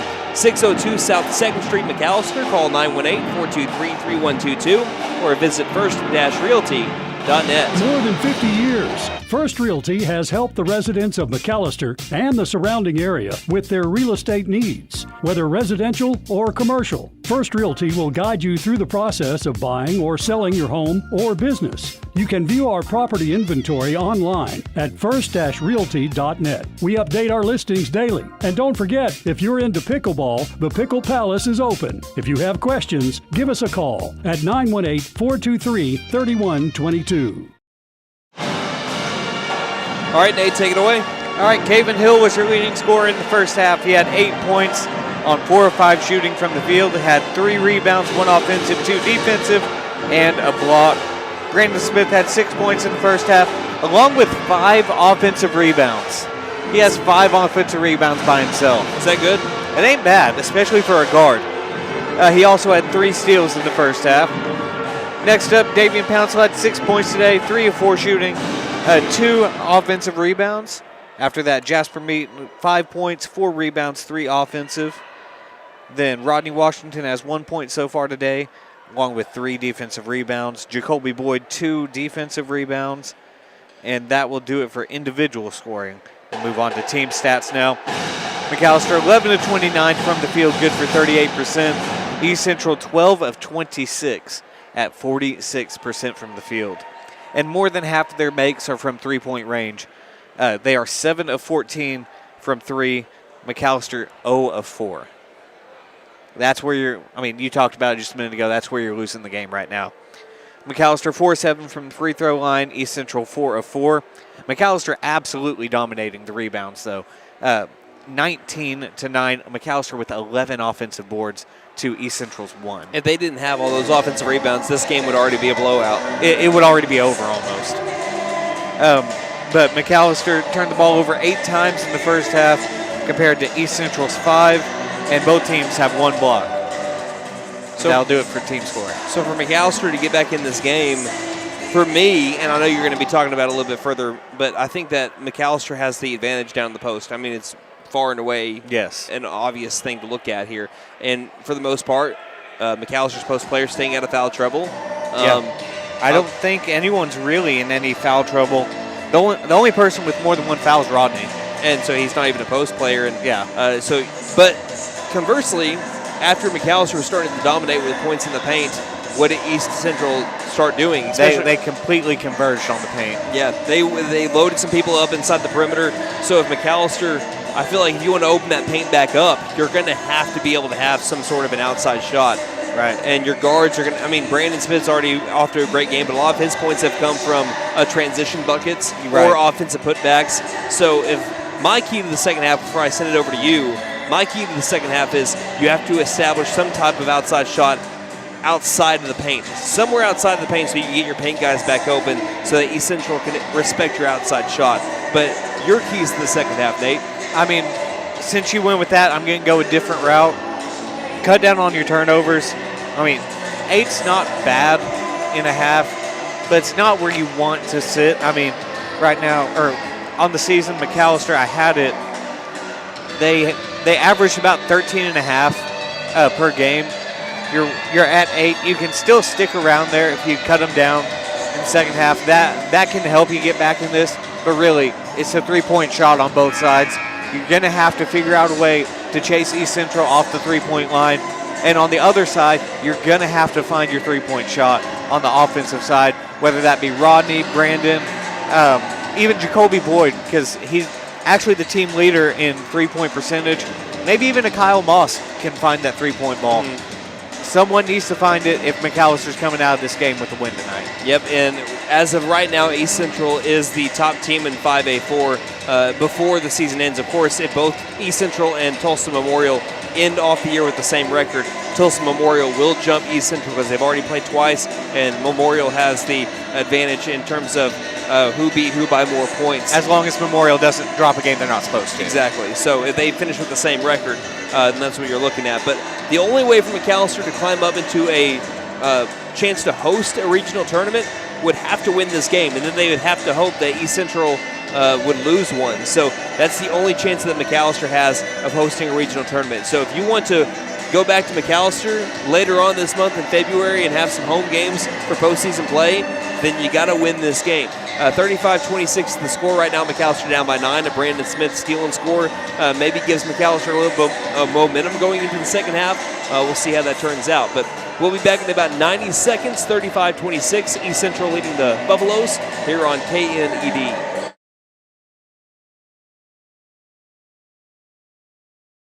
Stipe Law Firm, your first call when the unthinkable strikes. For over 80 years. We focus on wrongful death, personal injury, truck and oil field accidents, insurance bad faith, probate, end-of-life preparation, and Social Security disability claims. We are here to advocate for you in all of your legal needs. We are a full-service law firm with over a century of experience representing Oklahomans across the state, professionally and discreetly. We win our cases in courtrooms, not on social media. Call today, 918-423-0421, or go online to Stipe Law. At Vigorous Vigorous Power Sports, we ride what we sell, so we know what works. U-Force U10 XL Pro Highland, sealed cab with HVAC, ride sync, and a power dump box. Year-round ready C-Force 950 Sport, V-twin muscle sport suspension, carves hard, lands soft. C-Force 1000 Overland, top tier fit finish and firepower in a quad. Count on us for parts and service long after the sale. CF Moto, experience more. Vigorous Power Sports, 1904 South Main, 918-423-3306. Motorcycles and off-road vehicles can be dangerous to operate. Review all safety information before operating. Wear your safety gear. Never operate a CF Moto vehicle under the influence. Visit cfmotousa.com for complete training and safety guidelines.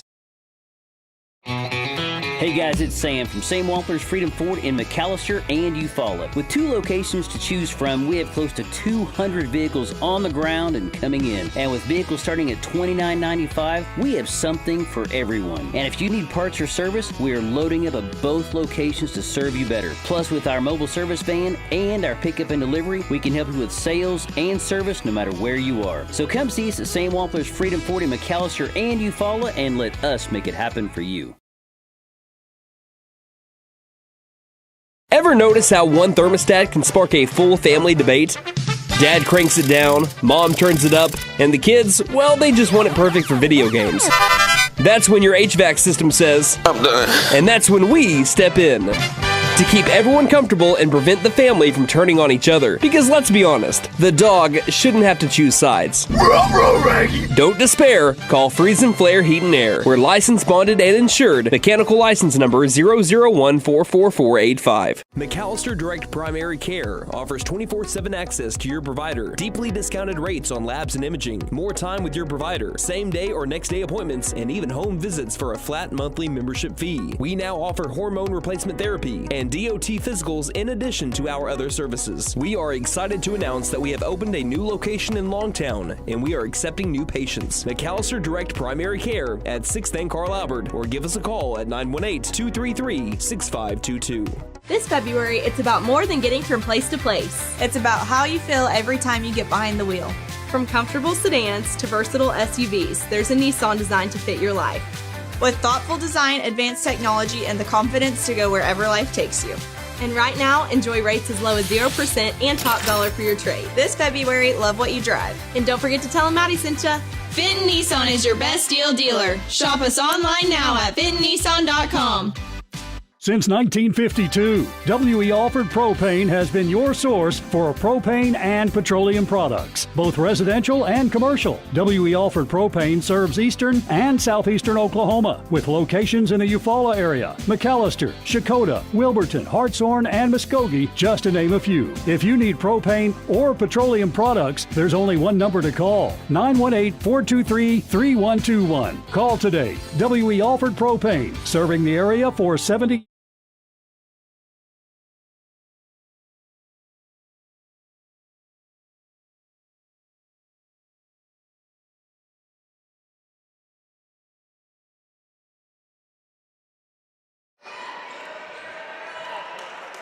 Welcome back to Tulsa, Oklahoma, here at the East Side Arena. Brandon Green alongside Nate Brown as McAlester down by 9. We'll look to overcome this 9-point deficit, which is beginning the third quarter of play. Rodney Washington with the basketball. Passes to Davian Pouncil as now McAlester on the left side of the half-court line. Back outside near corner.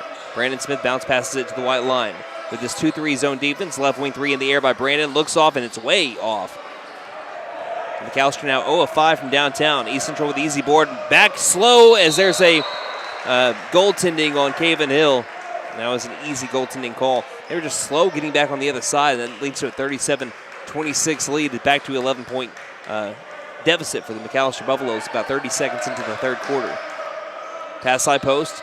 Caven Hill, the team leader in points for McAlester, passes near corner, short corner, losing the ball on the drive was Pouncil. Ahead to Bruner. Bruner being chased down. Two was stripped loose, and then a hit off of the thigh of Bruner. Brandon Smith again. He's played well. Caven Hill's played well. Jasper Meade's played well. It's just that they went through a lull for a little bit. When you go for a lull against East Central, you're going to find yourself down by quite a bit of points. Driving, stopping, right elbow. Brandon lobs in the back, out left wing, tries to feed it inside, forces it to Meade. Meade does get it left elbow. Back out, swing right wing. Washington popping shot, right elbow. 2 is good. Rodney's first made shot from the field, coming with 7 minutes left in the third quarter. Just need to see one go down, I'd imagine. 37-28. Back to a 9-point game. Ball goes nearly into the backcourt, taken by Rodney. Rodney with Brandon. Lost the ball himself against Nash. Nash with the steal. Nash down the floor, kicking out to Bruner. Bruner on an island, far corner three is no good. Rare open miss by Bruner. Smith's got the rebound. Smith steps into a wide open left wing three. That one is money. Painted goal, 37-31. He's up to 9 points. It's from an 11-point game down to a 6. Nash right by the half-court line, standing inside the circle opposite to Brandon Smith, passing right wing to Douglas, guarded by Pouncil. Behind the back dribble, guarded well by Pouncil. Ball comes loose, stolen by Washington. Washington a second chance here. 2-on-3, doesn't have the numbers, drives in anyway. That one's a block shot off of the backboard. Last touch by East Central. Could have been a goaltending as well. That's absolutely a goaltend. I'm not putting a block on that. I guess absolutely not. I guess they say the ball was still traveling upwards. They call it a block off the backboard. Pouncil looks to inbound, finds Brandon, quick pass to Roddy. Roddy, angle right three, painted cold. Uh-oh, he's back. 37-34, McAllister's brought it to a 3-point game. After 1 point in the first half, Rodney with a quick 5 now in the second. He's got 5. He's got 6 right now. Driving in, low post 2, right past Jasper Meade, scoring is Douglas. And timeout called by Coach Dawkins. 39-34, McAllister down by 5 with 5:43 left in the third. You're listening to McAllister Buffalo Basketball on KNED. Game day is more than just sports. It's about community. That's why the Bank NA is proud to support our hometown team. Just like our athletes, we're rooted right here, working hard for every win. When you bank local with the Bank NA, your money stays local, fueling small businesses, helping families buy homes, and building a stronger community. So whether it's on the court, the field, or in your financial future, we're in this together. The Bank NA. Strong, secure, and ready to loan. Member FDIC, Equal Housing Lender. So McAllister's come out swinging so far here in the third quarter. They're down by 5, but at one point brought it to a 3-point game. 39-34 is the score. McAllister with the basketball. East Central wants to press. McAllister sees it as well. Caven Hill will inbound. It'll be a full-court man-to-man defense. There's also a slick spot that's over in between the McAllister bench and the scores table. This also gives McAllister a little bit of time to prepare for this full-court man-to-man defense. One thing that's really exciting when you watch these two teams play, they're both super fast. Both very athletic teams. Yes. That's what makes it fun to watch when you see these two teams go up against each other. 39-34. There's the whistle. We're back to play as Brandon gets quickly the inbound. Brandon, as the defense follows suit, across the half-court line, dribbles left wing. Guarded well by Bruner, backpedaling it up, needs some help. Dribbles to the top of the key, between the legs dribble. Into the paint he goes. Brandon, tough 2. Brandon couldn't get it done himself. Meade with the offensive rebound. Meade back up. And we're going to call that a pass. Pass straight to Caven Hill, who easily puts it back in. 39-36. Hill has got 10 now. Call that the alley-oop, right? 5:15 left in the third. Bruner, pop and shot from just in front of the free throw line, can't go, and it's hit who by? This is the conversation because Caven Hill had it at first. I was going to say, I'm pretty sure that was off Caven. Yes, he tried to bring it back in. It did hit off of somebody else. They say it was hit off of the Buffaloes as it skirted out of bounds. Bruner will inbound baseline with his team up by 3. Down to the low post. Jump stopping. Tough 2 won't go. Hitting the deck is Rhodes. Rebounded by Hill. 3-point game. Hill across. Finding Brandon. Left front court. Under 5 minutes left in the third. Off a screen. Pick and roll. Top of the key. Passing far corner on a rainbow. Rodney drives inside into the paint. Contested 2. He's fouled. Rodney will go to the charity stripe with a chance to bring his team within 1. Looks like foul's on number 10. Isaiah Coulter would be charged with a foul. It's only the first foul by either team in the third quarter. Rodney's first free throw is good. This trip to the line brought to you by Big V Feed Center for your animals' needs, plus winter feed booking prices. Call 918-426-1951. Bruner takes a seat. Hasn't taken many today if he's taken one at all. Gregory Nash checks in for him. Second free throw by Rodney is good after it kisses the glass and falls through.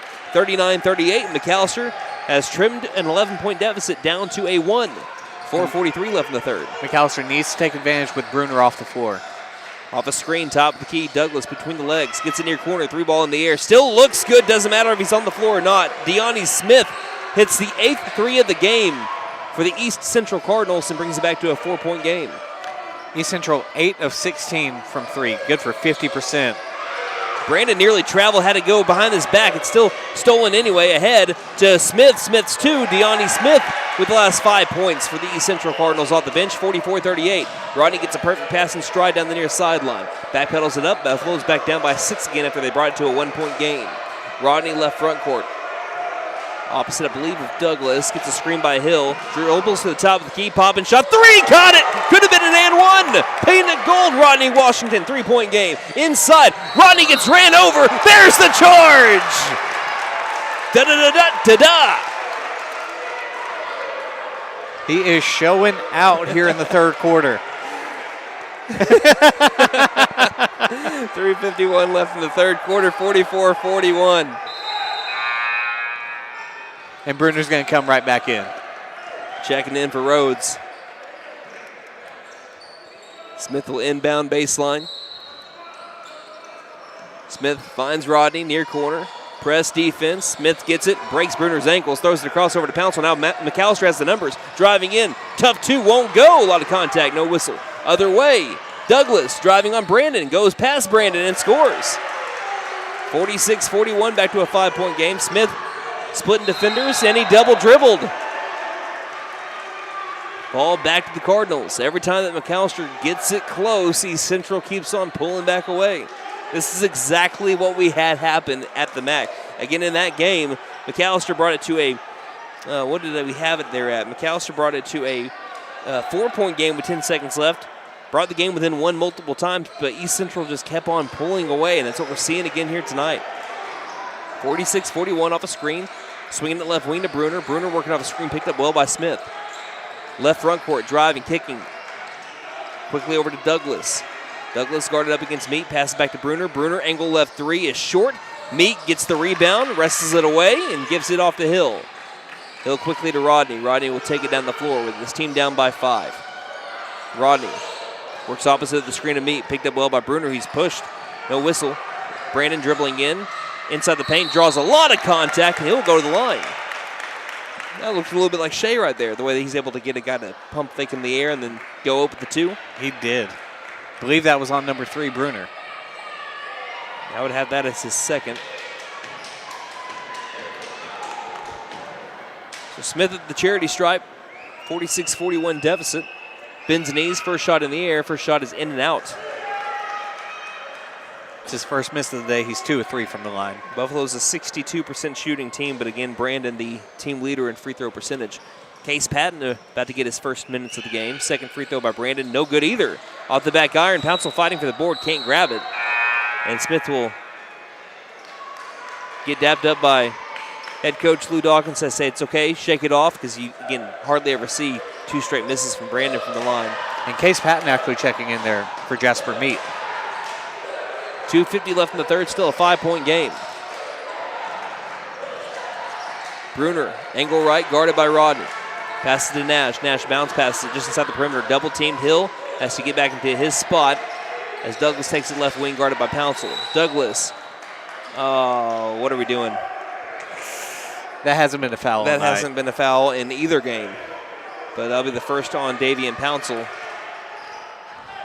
Be just the first on McAlester here in the third quarter. How many on Pouncil? Just his first. Well, we can live with it. Inside the circle, Douglas guarded up against Pouncil again. Drives, lost the ball, gathers it back out near corner. Nash guarded by Hill. Double team, pass back at near sideline. Back to the near corner. Nash gets past Brandon. Now Brandon recovers quickly, and the foul called on the floor. And that'll be the second on Brandon. 2:16 left in the third. So Bruner, after back-to-back McAlester fouls, looks to inbound baseline. Looks, feeds. Short corner near side, now out beyond the perimeter.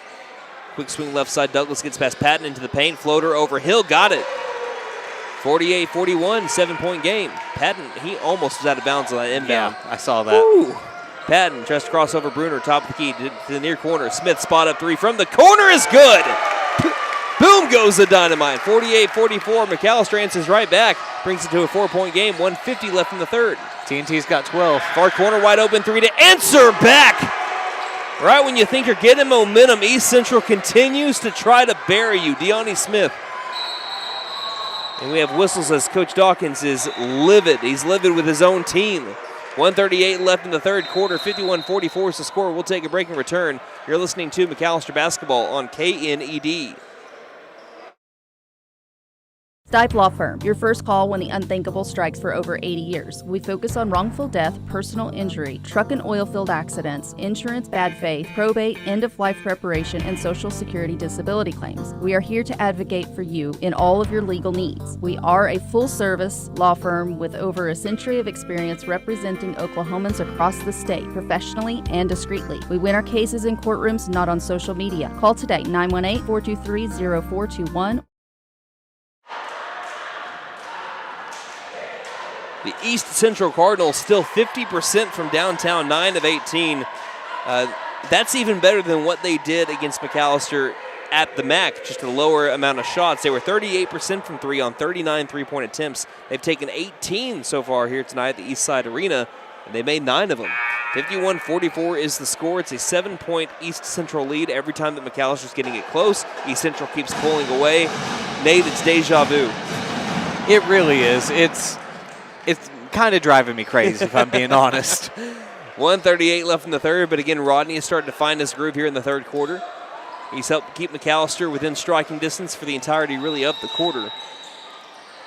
After a McAlester timeout, East Central's pressing. They inbounded to Rodney. It'll be a full court man-to-man. Rodney getting past his defender. Gets past another one before the ball's poked loose and stolen. Isaiah Coulter double dribbled on his way down the floor. No harm, no foul. Buffaloes get the ball right back. That's the fourth unforced turnover for East Central. 90 seconds left in the third quarter. Kyle Moss checks into Brandon Smith in the backcourt. Brandon takes it across, guarded opposite of Nash. Right front court. Dribbles top of the key, inside into Hill. Hill's tough too. Won't get it. Gets his own rebound and puts it in with the left hand. 51-46, McAlester answers back with another basket. Douglas stops for a right. Oh, almost took the three. Now passes it left wing. Nash's three is no good. Offensive board, though. Those have been rare for East Central so far tonight. Just the second offensive rebound. Douglas. McAllister's rebounding has really kept them in this game. 5-point game at that. Douglas angle right. Passes to the circle. Now the near corner, Bruner. Bruner bounce pass down low. Two-pointer is up. Over Moss. Can't score. Ball's on the deck, still being fought for. Rolls all the way to the top of the key. More offensive boards in this possession than the entire game so far for East Central. Far corner, wide open threes in the air. He's got another one. Off the bench, Deani Smith. That's 11 points in the quarter for him. 54-46, 8-point game. Another made three. Rodney backs it on up. They're making one and then missing one. It's back and forth every time. They're once again 50% with 10 made threes. 16 seconds left in the third. Pouncil backpedals it up. Passes near sideline to Brandon. McAllister's won the quarter by 3 so far. Brandon dribbling left, 7 seconds, 6 seconds. Into the corner, Brandon needing some help, 3 seconds. Lobs to Caven. Caven 2 seconds, 1 second. Got to get a shot off, they don't. Another time, second time this game, McAllister's not been able to get a shot off in the final 10 seconds. And we trail by 8 going to the fourth quarter. 54-46, put those fours up in the air, Buffalo fans. You're listening to McAlester Basketball on KNED. At Vigorous Power Sports, we ride what we sell, so we know what works. U-Force U10 XL Pro Highland, sealed cab with HVAC, ride sync, and a power dump box. Year-round ready Z-Force 950 Sport, V-Twin Muscle Sport Suspension, carves hard, lands soft. C-Force 1000 Overland, top tier fit finish and firepower in a quad. Count on us for parts and service long after the sale. CF Moto, experience more. Vigorous Power Sports, 1904 South Main, 918-423-3306. Motorcycles and off-road vehicles can be dangerous to operate. Review all safety information before operating. Wear your safety gear and never operate a CF Moto vehicle under the influence. Visit cfmotousa.com for complete training. Hey guys, it's Sam from Sam Wampler's Freedom Ford in McAlester and Eufaula. With 2 locations to choose from, we have close to 200 vehicles on the ground and coming in. And with vehicles starting at $29.95, we have something for everyone. And if you need parts or service, we are loading up at both locations to serve you better. Plus, with our mobile service van and our pickup and delivery, we can help you with sales and service no matter where you are. So come see us at Sam Wampler's Freedom Ford in McAlester and Eufaula and let us make it happen for you.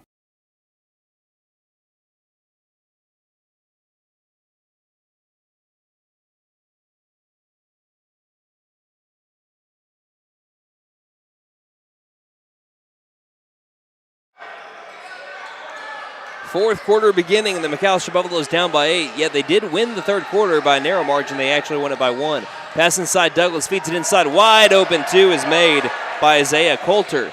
And it's 56-46, McAlester down by 10, down by double digits once more. McAlester brought it back to a 1-point game in the third quarter before East Central went on their run. Kyle Moss inside the circle has just ripped loose from him. A lot of contact. Into the corner, another 3 balls in the air, and this has been the killer. Deani Smith has made another 3.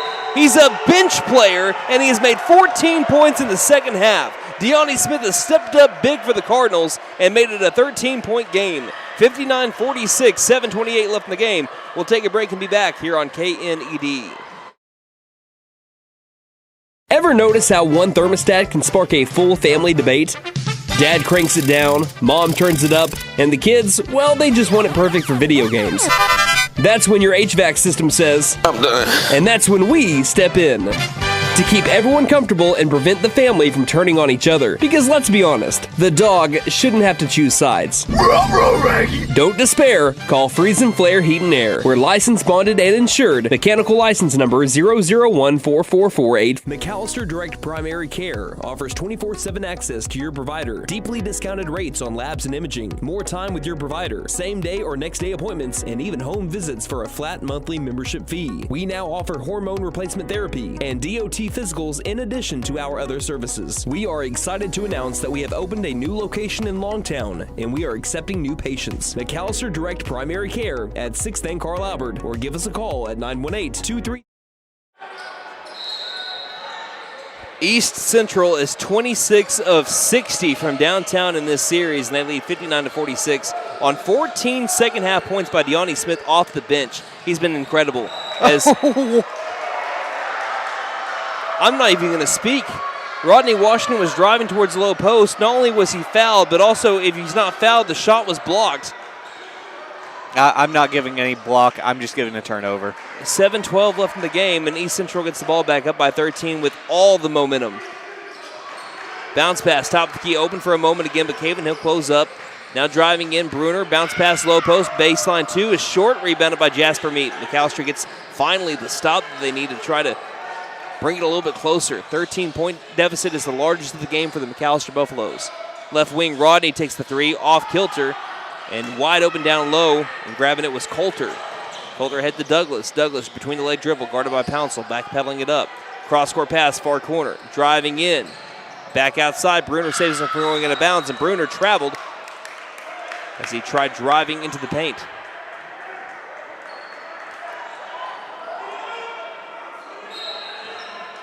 .13 game. Rodney inbounds to Brandon. On the floor is your starting 5. Smith, Washington, Pouncil, Meat, and Hill. Far sideline, Smith with 6:25 left in the game. Smith dribbles right. Smith on the attack, finds a layup. Can't bank it in, though. And a wide open shot, granted off balance for Smith, won't go. Outside left wing, stepping into the left wing 3 is Nash. They caught another one. Stop it. 12 made threes. 27 of 61 in the series from downtown. Outside, Rodney tries to answer right back. We need it. Rodney right there when you need him. Painted gold, 62-49. They get it right back. Douglas off to the left side. Bruner tries to answer right back and does so. That hit in and out and then fell back through. That is 5 straight threes that have fallen for the East Central Cardinals. 65-49, another timeout with 5:50 left in the game here on KNE. This February, it's about more than getting from place to place. It's about how you feel every time you get behind the wheel. From comfortable sedans to versatile SUVs, there's a Nissan designed to fit your life. With thoughtful design, advanced technology, and the confidence to go wherever life takes you. And right now, enjoy rates as low as 0% and top dollar for your trade. This February, love what you drive. And don't forget to tell them Maddie sent ya. Fenton Nissan is your best deal dealer. Shop us online now at fentonnissan.com. Since 1952, W.E. Alford Propane has been your source for propane and petroleum products, both residential and commercial. W.E. Alford Propane serves eastern and southeastern Oklahoma, with locations in the Eufaula area, McAlester, Shakota, Wilburton, Hartshorn, and Muskogee, just to name a few. If you need propane or petroleum products, there's only one number to call, 918-423-3121. Call today. W.E. Alford Propane, serving the area for 70 years.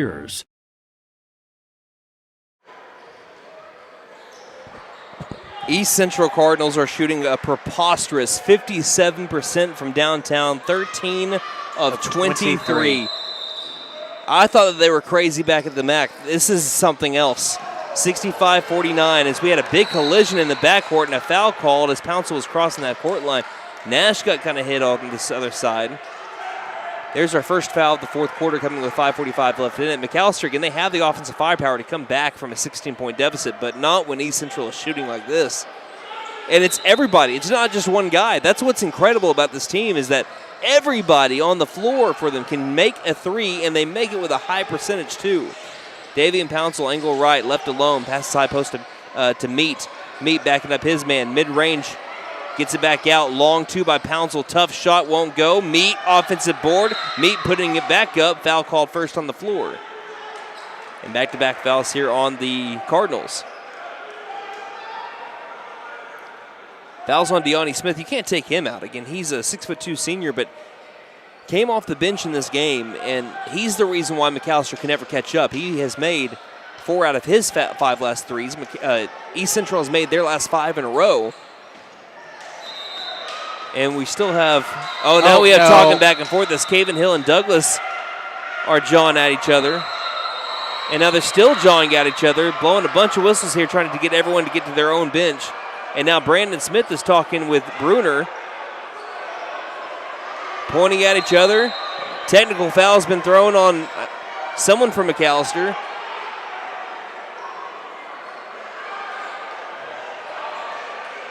And we just get everybody back to their own benches.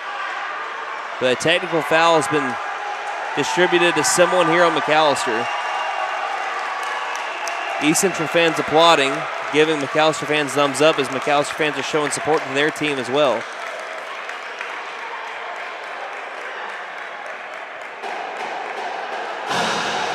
So we're going to,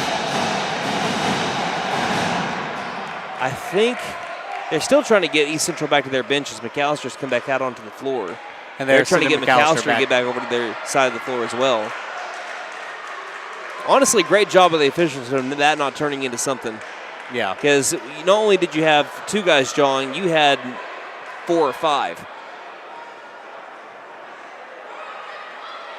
Coach Dawkins is trying to get the whole situation here. And I'm still trying to find out who the technical foul was on. Again, I'm just assuming it's my best guess because the last 2 people that I saw that were jawing was Brandon Smith was somebody for East Central. But they gave it to someone. I didn't see them give a technical foul to anybody on East Central unless I missed that. It looked like the only one that I saw was the technical foul. There was one pointed toward the bench. Now, I know everyone was kind of over by the bench. Right. But it looked like it may have been someone who was actually on the bench at the time. But Caven Hill was also in that area. It started when I think it was Caven Hill and David Douglas talking to each other down in the low post. Now, I don't think Caven is the one that ended up getting the technical foul on him. Again, we're probably not going to know this until after the game. And when we speak with Coach Dawkins, or whenever we do speak with Coach Dawkins, we don't have another coffee with the coach until the week of regionals. So we may never know who the technical foul It might have been on. double technicals. And the reason why we don't know that is because, again, we have not PA. put up a single – we don't have a PA, and none of the player fouls have been put up on the scoreboard all day long.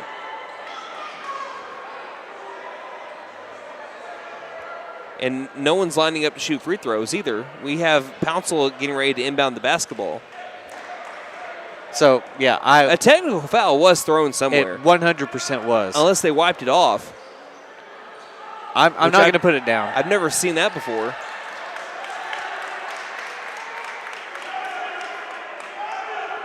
It looks like we're just going to continue on as if nothing happened. No fouls have been put up on the board either. And Ty Moscato came in for Caven Hill after that. I think they just wiped it off. Pouncil will inbound at baseline, finding Rodney. Rodney near corner 3 out of the break. Rodney couldn't get it. Back iron. Offensive board, though, by Brandon Smith. Another one for him tonight. How many is that now? That's 6 for him. Working off a screen by Pouncil. Past Nash into the paint. Looking inside for Meat. Meat, 2 is not blocked. He's fouled. Jasper Meat to the free throw line. McAlester has a lot of work to do, down by 16, 65-49 with 5:13 left in the game. But if there's something that might be able to put a little bit of a spark to the Buffaloes, again, word of wisdom, never pick a fight to get yourself into a technical foul situation, but might have pumped up McAlester a little bit here. First free throw is missed, though, leaving it short. And Brandon, I think there was a double technical called because they've got one more foul on each team than what I've got on my score sheet. So double technical was called. Moscato checking out, Hill checking in. Boy, I would have wished that was the rule back when we played Ada circa 2018. Yeah. McAlester lost a game in which there was 0.6 seconds left, and they led by 2. I think they led by 2, and they had the basketball. They distributed double technicals, and we had 4 free throws combined between the two teams. We ended up losing that game in overtime. Second free throw by Meat won't go. Pouncil can't grab the board, and it's last touched by Pouncil out of bounds. But maybe that whole situation just leads to like a skipper getting tossed in baseball. Usually sometimes after that you'll see it fire up a team or something and they get back into a game. Or it could be East Central pulling away here. And there's a travel first as McAllister's applying pressure. Who's in foul trouble for McAllister, by the way? Of course, we don't know who the technical foul was on, though. Depending on who the technical foul was on, Brandon Smith and Rodney Washington are the only people who have more than one foul on them. So I expect them to apply pressure on East Central the rest of the night. Inbound, Smith to Rodney. Rodney wanting it, driving baseline, creates contact, got the whistle, didn't get the basket, but he has a chance to earn it at the free throw line. Thing is, they're building up fouls here on East Central as well, and with 4:56 left in the game, McAllister's in the bonus for the remainder of it. That could be really big. Rodney takes a deep breath, eyes the rim, bends the knees, shot is in the air, and shot is good. This trip to the line brought to you by Big Feed Feed Center. For your animals' needs plus winter feed booking prices, call 918-426-1951. Rodney's second free throw is no good. Douglas with the rebound, near sideline, Bruner. Bruner guarded by Rodney, passing into the corner. Open three-pointer in the air by Nash is no good. Heat check collectively for the Cardinals. That breaks a 5 straight made 3. Thank goodness. Rodney's right wing 3 is no good and hits that black bar up top, so it leads to an immediate change in possession. That was Brandon. Brandon Smith. 4:39 left. McAllister wants to press into the corner. Bruner with it. Bruner looks guarded by Pouncil along the baseline, throws it. Rodney pokes it loose. Pouncil's got the steal in the corner. Pouncil inside to Hill. Hill contested 2, blocked shot down low by Nash. Huge size difference, and Nash ended up getting it by the hip of Hill as he was going up. East Central dodged a bullet on that possession. McAllister had all the numbers and the size disadvantage. There was a buff wide open in the far corner. And that was Brandon. And we have a timeout called here by head coach Michael Parrish. We'll take the timeout as well. 4:10 left in the game, 65-50. McAllister down by 15 here on KNED. Game day is more than just sports. It's about community. That's why the Bank NA is proud to support our hometown team. Just like our athletes, we're rooted right here, working hard for every win. When you bank local with the Bank NA, your money stays local, fueling small businesses, helping families buy homes, and building a stronger community. So whether it's on the court, the field, or in your financial future, we're in this together. The Bank NA. Strong, secure, and ready to loan. Member FDIC, Equal House. Stipe Law Firm, your first call when the unthinkable strikes for over 80 years. We focus on wrongful death, personal injury, truck and oil field accidents, insurance bad faith, probate, end-of-life preparation, and Social Security disability claims. We are here to advocate for you in all of your legal needs. We are a full-service law firm with over a century of experience representing Oklahomans across the state professionally and discreetly. We win our cases in courtrooms, not on social media. Call today, 918-423-0421, or go online to stipelaw.com. Well, they put up or shut up time for the McAlester Buffaloes, 65-50 the score, 4:10 left in the game. Again, if McAlester loses this game, their chances of hosting a regional are pretty much all but gone. Driving in, lobbing it back out. Nash left wing. Nash on the dribble. Drive. Gets it outside. Back over to Bruner by the circle. McAlester can apply all the pressure. They have one foul to the 5 on East Central in this quarter. 3:56 left in the game. Bruner on the drive. Stopping in the paint. Back outside to Douglas. Douglas back outside to Bruner. Angle left. Bruner trying to drive on a fellow number 3 and Rodney Washington. Backpedaling it on up. Rodney's right there with him. In the front court, foul called on Rodney. Rodney didn't agree. That's his 3rd personal, matching his number. Rodney had a big bounce back second half.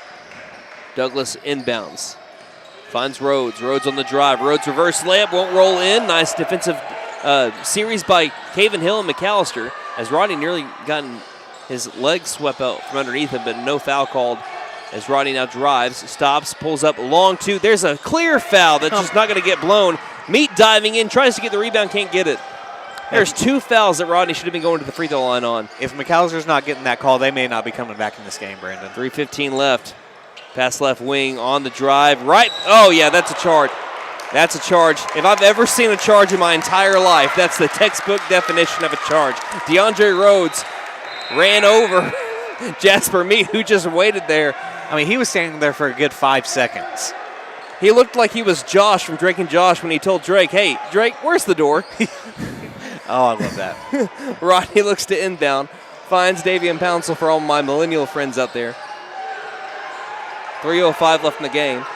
Pouncil passes. Again, he was hit by Nash. Mead's got the ball in the front court. Double teamed. Got to get rid of it. Mead got to get rid of the basketball. In trouble. Lobs for Rodney. Jump ball. Rodney's going to win that 90% of the time. Inside to Brandon. Brandon spin move as one man hits the deck. Can't get the ball to go in.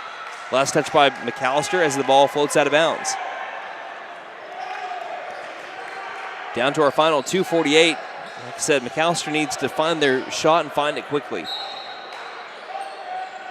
Trying to turn defense into offense here quickly with the pass back to Douglas. Douglas across to Bruner. Bruner middle of the floor, passing left side. Further off to Nash. Nash lobbing. The circle back to Bruner. Bruner guarded well by Smith. Dribbling left. Smith right there with him, but creating separation. Bruner. 2:35 left. By the half-court line. That's a backcourt violation that they completely missed. That's Douglas, twice. Douglas to Nash or to Bruner. Bruner on the drive. Floater won't go. Caven Hill with the rebound, being grabbed from behind, throws to Pouncil. He spins right past the man. Pouncil on the drive. Pocket picked. Can they save it? No. Caden Montgomery nearly had the steal. 2:17 left in the game. In a 15-point game, McAllister's shot has gone cold. Which they haven't really taken a shot here on this possession, but still, regardless, it has kind of gone cold here in the last 5 minutes. McAllister 37% from the field right now. Pouncil looking, got to get rid of it. Lobbing for Rodney. Rodney 50-50 ball. Grabs it right by the half-court line. Left wing, Rodney. Passes off to Pouncil with a shovel pass. Pouncil lost control of it, but gathers it back in the front court. Back to Rodney near corner, stepping into a near corner 3 that rims out. Jasper Mead got the rebound, and as he was going back up, he was fouled. So 2 more free throws here for Jasper Mead as McAllister's in the bonus. He's got 6 offensive rebounds. McAllister has 17 offensive rebounds today. To East Central's 3. Yet they trail by 15. That is how well East Central has shot tonight. Mead alone at the free throw line. First free throw is no good. Mead took the most amount of free throws in a single game for him against Claremore by far. He only had 6 free throw attempts before Tuesday. He had 5 of 8 from the line over at the Claremore Arena. Well, and this will be attempt number 5 for him. Spins the ball, bends the knees, shot is up, and he splits the trip at the line. Still, it's been a while since McAllister's made a shot from the field, 65-51. They beat the press with one bounce, or with one pass. A bounce out to the left wing, back over to Douglas near the circle. Douglas driving, kicking far corner. Again, Deani Smith has made I don't know how many threes in a row. He could have taken one from the far corner, but that's not their objective right now. They want to burn as much time as they can. I would say for high percentage shots, but as Pouncil fouls Bruner, the three-point ball has been a high percentage shot. They're looking at the 2017 Golden State Warriors tonight. Yeah, tonight East Central is 13 of 24, 54% from 3. Higher percentage than the layup. Brandon Smith fouls the fellow number 2 and Gregory Nash. One more foul and we'll go to the free throw line. where they were 85% against McAlester back in December. 14-point game. Douglas inbounds to Bruner in the backcourt. 1:35 left. Dribbling far side. Brandon meets Bruner. On his hip. Gets past Smith. Backpedals it back on up. Pass to the circle. Nash weaving through the front court. 1:22 left. Pouncil can afford to foul, and he will foul Douglas. That's his third, and the last foul on Brandon, that was his third as well. So Douglas at the charity stripe. Both teams in the bonus for the final minute 20. As Facio and Moscato are getting ready to check in. And you know what that tells me here? You're trying to jack up threes. Yep. First free throw by Douglas is made. Facio might have a lower three-point percentage on the season. I think he has 2 made threes, but he's shown that he can be efficient from outside. Of course, we've seen what Moscato can do time and time again in limited time in his freshman year. Second free throw is made as well. So it's back to a 16-point game. You need a 3, really, at this point. 1:15 left in the game. Brandon drives in, lost control of the ball, gathers it back baseline. Spin moving to the low post, 2-pointers up. Hey, we'll take points. And Brandon Smith gets them. 67-53. Douglas weaving through traffic, trying to be stopped by Brandon. The whistle was blown before Brandon ever made contact because it wasn't on Brandon. That was on Davian Pouncil. That's his fourth. So right now McAlester has 4 on Pouncil, 3 on Brandon Smith. So Douglas back at the charity stripe with no one in a white jersey down low to rebound for him should he miss. Well, he doesn't miss the first one. David Douglas. 2 sophomore phenoms going up against each other tonight. David Douglas, a 6'2" sophomore. Rodney Washington, a 6'2" sophomore. Those guys are going to be fun to watch for a long time. Yeah. McAlester looks like they're going to fall in this one. Down by 16 on the drive. Brandon low post, feeding outside to Facio. Facio straight away 3, painted gold. That's what I told you. Your one chance, you got to have some three-point shooters. Facio nails one from deep. 69-56, 53 seconds left in the game. We'll have what could be our final time out of it right here. You're listening to McAlester Basketball on KN. At Vigorous Power Sports, we ride what we sell, so we know what works. U-Force U10 XL Pro Highland, sealed cab with HVAC, ride sync, and a power dump box. Year-round ready C-Force 950 Sport, V-Twin Muscle Sport Suspension, carves hard, lands soft. C-Force 1000 Overland, top-tier fit finish and firepower in a quad. Count on us for parts and service long after the sale. CF Moto, experience more. Vigorous Power Sports, 1904 South Main, 918-423-3306. Motorcycles and off-road vehicles can be dangerous to operate. Review all safety information before operating. Wear your safety gear and never operate a CF Moto vehicle under the influence. Visit cfmotousa.com for complete training and safety guide. Hey guys, it's Sam from Sam Wampler's Freedom Ford in McAlester and Eufaula. With 2 locations to choose from, we have close to 200 vehicles on the ground and coming in. And with vehicles starting at $29.95, we have something for everyone. And if you need parts or service, we are loading up at both locations to serve you better. Plus, with our mobile service van and our pickup and delivery, we can help you with sales and service no matter where you are. So come see us at Sam Wampler's Freedom Ford in McAlester and Eufaula and let us make it happen. All right, it's a slim chance, but Gianni Facio has given McAlester a little bit of a chance. 13-point game, 69-56, 53 seconds left in the game. Inbound to Douglas. Douglas will pass across, right wing, and a quick foul by Facio as another Buffalo went flying over here to the near sideline. That was Pouncil. One thing you'll never doubt Pouncil on, that's his hustle. I've never seen one game, one play where Pouncil has taken it slow. Not a single one. He is a fantastic display. If you're a young gun out there that's watching, knowing that you're going to be a McAlester Buffalo in the future, if you want to define hustle, you look at Davian Pouncil. 100%. First free throw made by Walker, Vincent Walker. East Central 9 of 9 from the free throw line. I think this is Walker's first minutes too. Up by 14, trying to go 2 of 2 from the line. Second free throw is good as well. And McAlester will have Kyle Moss, Case Patton, Jacoby Boyd all check in, as Smith, Washington, and Pouncil check out. And that is the proverbial white flag. Not that McAllister's players to come in are incapable of putting up points and contributing is there's a inbound that's knocked out of bounds. But when you take out Rodney, Brandon, and Davian all at the same time, your top 3 leading scorers, that is the proverbial white flag. Yes. 71-56 with 48 seconds left. Looking, Facio inbounds to Patton. Patton down the far sideline, throwing ahead to Moscato. Moscato will try going baseline, tries to feed it out to the left wing. Moss tries to save it, can't do so. 40 seconds left. McAllister's going to drop this one, which means their chances of hosting are essentially 0.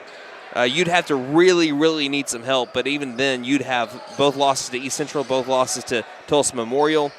1 and 2 are pretty much out of the question here. But the good news for McAllister is they are still, as of this moment, 4 games up on 4th place. So they have 3rd place and a pretty healthy margin. They win 1 more game, they have officially locked it down. Let me see if I can't find a Claremore score once this game is over. McAllister even has Claremore beat. I know. Because if Claremore were to come back and win all the rest of their games, McAllister still has the sweep over the Zebras. Pass inside, 2-pointer is up and made. 2 seconds, 1 second, 73-56 will be your final as the McAllister Buffaloes drop 2 tonight to the East Central Lady Cardinals, and Cardinals, this one by a final score of 73-56. As the chances of the Cardinals being right there with Memorial and fighting for the top spot in the district championship are still right there, as the Buffaloes brought it to within 1 in the 3rd quarter, but East Central and their 3-ball would not be denied. Again, final score 73-56. We'll take a break and we'll be back with post-game stats. You're listening to McAllister Buffalo Basketball on KNED. Ever notice how one thermostat can spark a full family debate? Dad cranks it down, mom turns it up, and the kids, well, they just want it perfect for video games. That's when your HVAC system says, I'm done. And that's when we step in to keep everyone comfortable and prevent the family from turning on each other. Because let's be honest, the dog shouldn't have to choose sides. Don't despair. Call Freeze and Flare Heat and Air. We're licensed, bonded, and insured. Mechanical license number 0014445. McAlester Direct Primary Care offers 24/7 access to your provider. Deeply discounted rates on labs and imaging. More time with your provider. Same day or next day appointments, and even home visits for a flat monthly membership fee. We now offer hormone replacement therapy and DOT physicals in addition to our other services. We are excited to announce that we have opened a new location in Longtown, and we are accepting new patients. McAlester Direct Primary Care at 6th and Carl Albert, or give us a call at 918-233-6522. This February, it's about more than getting from place to place. It's about how you feel every time you get behind the wheel. From comfortable sedans to versatile SUVs, there's a Nissan designed to fit your life. With thoughtful design, advanced technology, and the confidence to go wherever life takes you. And right now, enjoy rates as low as 0% and top dollar for your trade. This February, love what you drive. And don't forget to tell them Maddie sent ya. Fenton Nissan is your best deal dealer. Shop us online now. Since 1952, W.E. Alford Propane has been your source for propane and petroleum products, both residential and commercial. W.E. Alford Propane serves eastern and southeastern Oklahoma, with locations in the Eufaula area, McAlester, Shakota, Wilburton, Hartshorn, and Muskogee, just to name a few. If you need propane or petroleum products, there's only one number to call: 918-423-3121. Call today. W.E. Alford Propane, serving the area for 70 years. Game day is more than just sports. It's about community. That's why the Bank NA is proud to support our hometown team. Just like our athletes, we're rooted right here, working hard for every win. When you bank local with a Bank NA, your money stays local, fueling small businesses, helping families buy homes, and building a stronger community. So whether it's on the court, the field, or in your financial future, we're in this together. The Bank NA. Strong, secure, and ready to loan. Member FDIC. Stipe Law Firm, your first call when the unthinkable strikes for over 80 years. We focus on wrongful death, personal injury, truck and oil field accidents, insurance bad faith, probate, end-of-life preparation, and Social Security disability claims. We are here to advocate for you in all of your legal needs. We are a full-service law firm with over a century of experience representing Oklahomans across the state, professionally and discreetly. We win our cases in courtrooms, not on social media. Call today, 918-423-0421, or go online to stipelaw.com. Welcome back to the East Side Arena here as the McAlester Lady Buffaloes and Buffaloes drop 2 tonight. Both team's chances of climbing up the 5A4 standings took a big hit tonight. Yeah. Not that it's impossible, especially for the girls, not that it's impossible for them not to move up in the standings, but it gets really hard from here on out because you face 3 teams now that are in the top half of the 5A4 standings, and you have to beat 2 of them if you want a chance to be able to climb up at all. Because if you beat Memorial if you got tied up with Memorial and you had 3 wins just the same as them, you still don't have the points differential with them. So you really would need to win 2 out of your next 3 to climb up a little bit out of the spot that you're in, which puts them in a tough spot. As for the boys, again, your chances of hosting a regional are gone. I don't think there's any way that you can jump East Central or Memorial now. Your 4 losses in district play have come to East Central and Memorial, the 1 and 2 teams. Both teams have the head-to-head over you. The 1 and 2 spots are out of the question. But they can still officially clinch the 3 seed next week when they have 3 games, Tahlequah, Glenpool, and Durant. Good news for McAlester is 3 out of those 4 games are against the bottom half of the district. You have, again, Glenpool is in last place, Durant is third to last, and Tahlequah is at 5th. So you have 3 different chances to really clinch that 3 spot, plenty of chances to solidify your spot at 3. And if we know anything about McAlester athletics, the 3 seed has been really good to the McAlester Buffaloes. It has sent McAlester baseball to their last state tournament. It has sent McAlester football to their last state championship game. So the 3 seed it might as well send McAlester basketball to their first state tournament for the boys since 2006. But anyway, let's look at our post-game stats, and we'll talk a little bit more about this when we get done with it. That's McAlester Auto Collision bringing you your post-game stats. They're who you want after the event. They'll make your vehicle look great again. Call 918-715-3173. Nate? All right, Rodney Washington was your leading scorer tonight. He had 15 points. He had 3 rebounds and 2 steals. Brandon Smith, 14 points tonight, 2 of 5 shooting from three-point range.